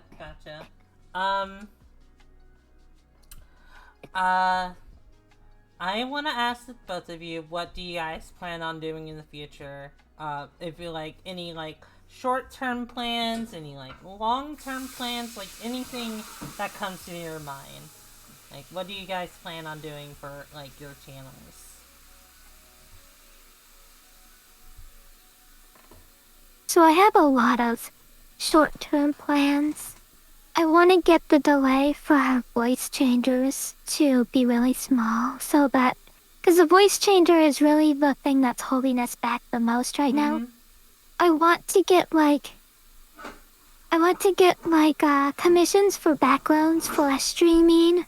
I want to set up, like, a Patreon so that we can, start getting, like, benefits to, like, people who want to support us.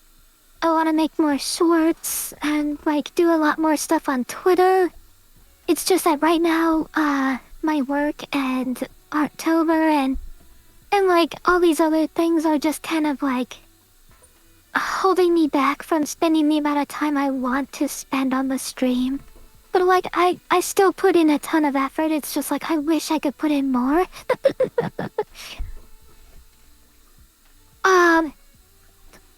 And... no, long term. Okay, and then...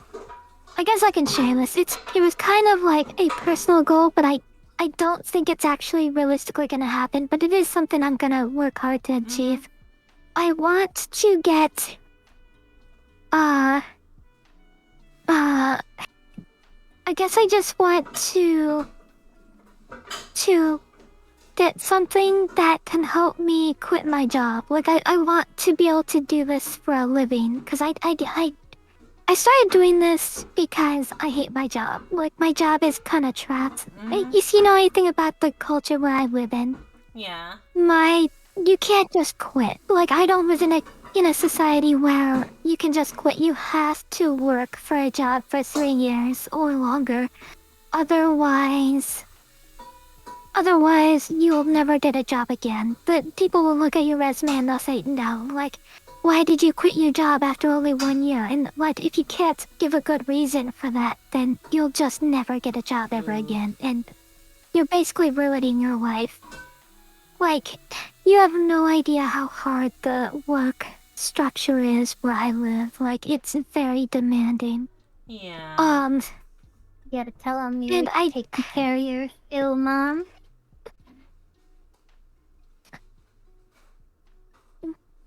Gosh, I would say that, but like, I don't know if it won't be enough. Like, people wouldn't find that good enough reason to quit your job. It's like, oh, your hair was dying and you couldn't work? Like, that's pretty suspicious. Gosh. Well, then they would get into like, well, why didn't you come back to work after she died? Like, in a very heartless kind of way like that. Like, oh, you could have mourned for like a month and then you could have come back to work. Like, it's just kind of like the culture I live in. On the plus side, they can't fire me either. Like, there's a give and take for this, but it's mostly for the benefit of the businesses. And the long story short is, I kind of trapped myself in a job, and I've gotten to a point where I'm doing this to make myself happy. And I brought Mizuki along because I wanted, because she makes me happy, and I wanted... I thought that she would be a great help to being successful because I can talk for hours. Like, you already saw. Like, Yeah. I can talk endlessly. Like, that's no problem. I just need like about something to bounce off of. Like, I need someone to respond to what I say and then add to the conversation. Like, I can't just talk to myself like other streamers can. And so, like, Mizuki is, like, one of the most important people to me. So, like, I asked her to do it with me, and she said yes, and that made me so happy. Yeah, and... you two are great together. Trixie said earlier, So, Oh. Yeah? I just to sum up what I said, the thing I want is for Mizuki and I to be able to do this for a living. Is my impossible long-term goal, but I don't think it's gonna happen, but I'm gonna work towards making it happen. Like, I'd rather go out in a blaze of glory than to, like, slowly suffer in a job that I hate.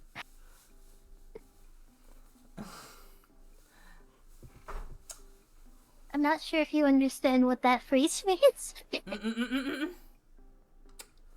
But Maybe not, but you get what I'm I get saying. what you're saying. I get what you're saying. Trixie said just like Trixie said that like I would recommend you see streaming as an enjoyable activity you enjoy, not as like a full-time thing. Which, yeah.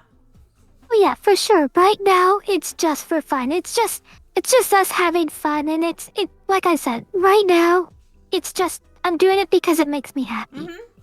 But that is like the thing I'm working towards. But it's not the thing that I consider a goal because I mean it's something I'm working towards, but it's not something I'm expecting to happen. You know, it's like the hope for the best, but prepare for the worst, right?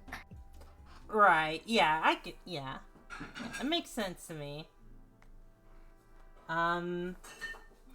What about you, Mizuki? Any, like, short-term plans or long-term plans with the channel or anything? lot of it's the same as what Kyushu said, to be honest. Like, I'd like to eventually make money with it. Not like necessarily enough to just pay for everything, but to just be making some consistent money with it would be good. Like, for a while I had a Patreon. I mean, I still technically do, but I haven't used it in like I 8 months or relate to something, that. and it was really nice. I relate even to that just- too hard. It was really nice, like even just getting like $25 a month. Like it's just like, okay, that's coming in. I definitely would like it if we get our voice changer situation sorted out, because like I feel like that's the weakest part of our whole setup, is that like we have this delay problem where we end up interrupting each other all the time and talking over each other. So that, like, once we get that sorted, I'll feel like a lot more legitimate, I guess. But otherwise, it's mostly just like incremental progress. Like Kyushu's been doing a lot of work gradually adding stuff to our stream setup, like extensions and working on the Discord, and like I try to do a lot of the like non-intelligent work, and she does a lot of the like creative work stuff. Gotcha. So it's just like, I think, you know, just making gradual progress and having fun with it. Alright. Yeah, but the having fun with it is the most important part course. to both of us, I If you're feel. not having fun with what you're doing, then it's going to just feel like a drag. I feel that. I know that all too well. So I'm happy you two are having a lot of fun together as streamers, and I am wishing you two the best going forward. And I absolutely loved having you on my channel. It was a lot of fun. I would love to. This was so much fun. I loved every minute of it. Yeah. Yeah, thank you for inviting us. No problem. It's no problem. I would love to have you two back again, or one of you, or maybe I can even be on your channel at some point. That would be fun. Yeah, definitely. I insist. Yay. Yeah, thank you guys so much. Do you guys have anyone specifically you'd like to raid?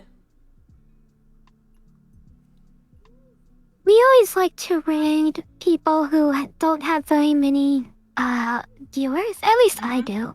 I like to support people who, you know, like because like we have the dream of like getting lots of viewers and stuff. I like to share love, and I like to find people who don't have very many viewers, and like one of my gushy big long-term goals that's so unrealistic, but it's not here yet, but I want to like one day be able to like raid people with like that only have like 2 viewers, and I want to be able to like just bomb them with like 3,000 people. Like that would be like that would be something I'd be very happy to do in the future. So like I always like to raid people that don't have very many viewers. Alright. But yeah, like We don't feel free to have any pick on the whoever you like. sidebar.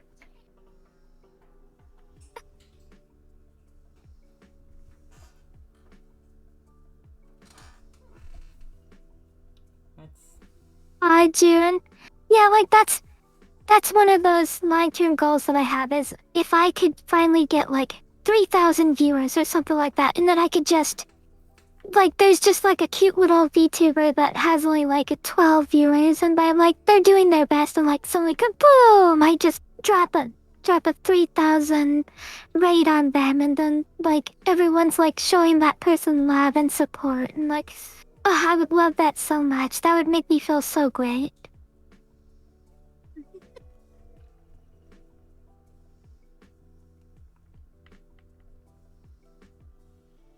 Trying to think of like anyone like. But thank you so much for thank you so much for letting us come here. Also, yes, but I am in fact cute.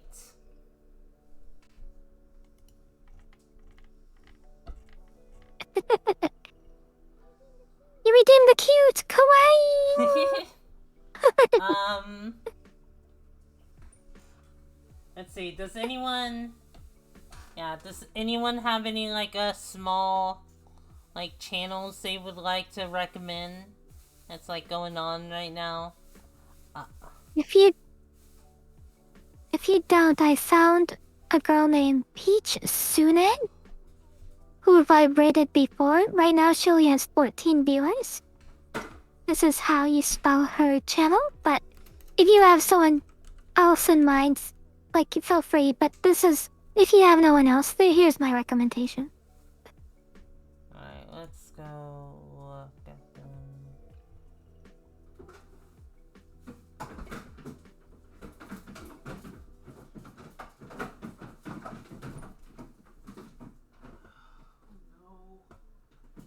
Everything okay? I don't know how to put this back in. Give me one moment, I'll fix that. Yeah, my girlfriend's having trouble. Yeah, let's go, Let's go read Peach Sune. But, thank you guys so much for coming. Okay. Thank you so much for having us. Yeah, no problem. Let's see.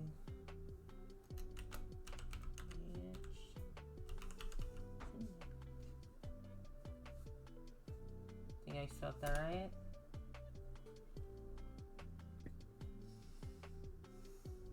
There we go. Alright, we're gonna be Do I hit the leave button? Yeah, we're gonna be rating Peach Sune. Thank you guys so much for coming. I'll be streaming tomorrow night as well. We're gonna be finishing Resident Evil. I think that's what I put on the schedule there. Thank you guys so much for coming. I'll see you guys next time. Bye. Hi, everyone. Everyone. Hey.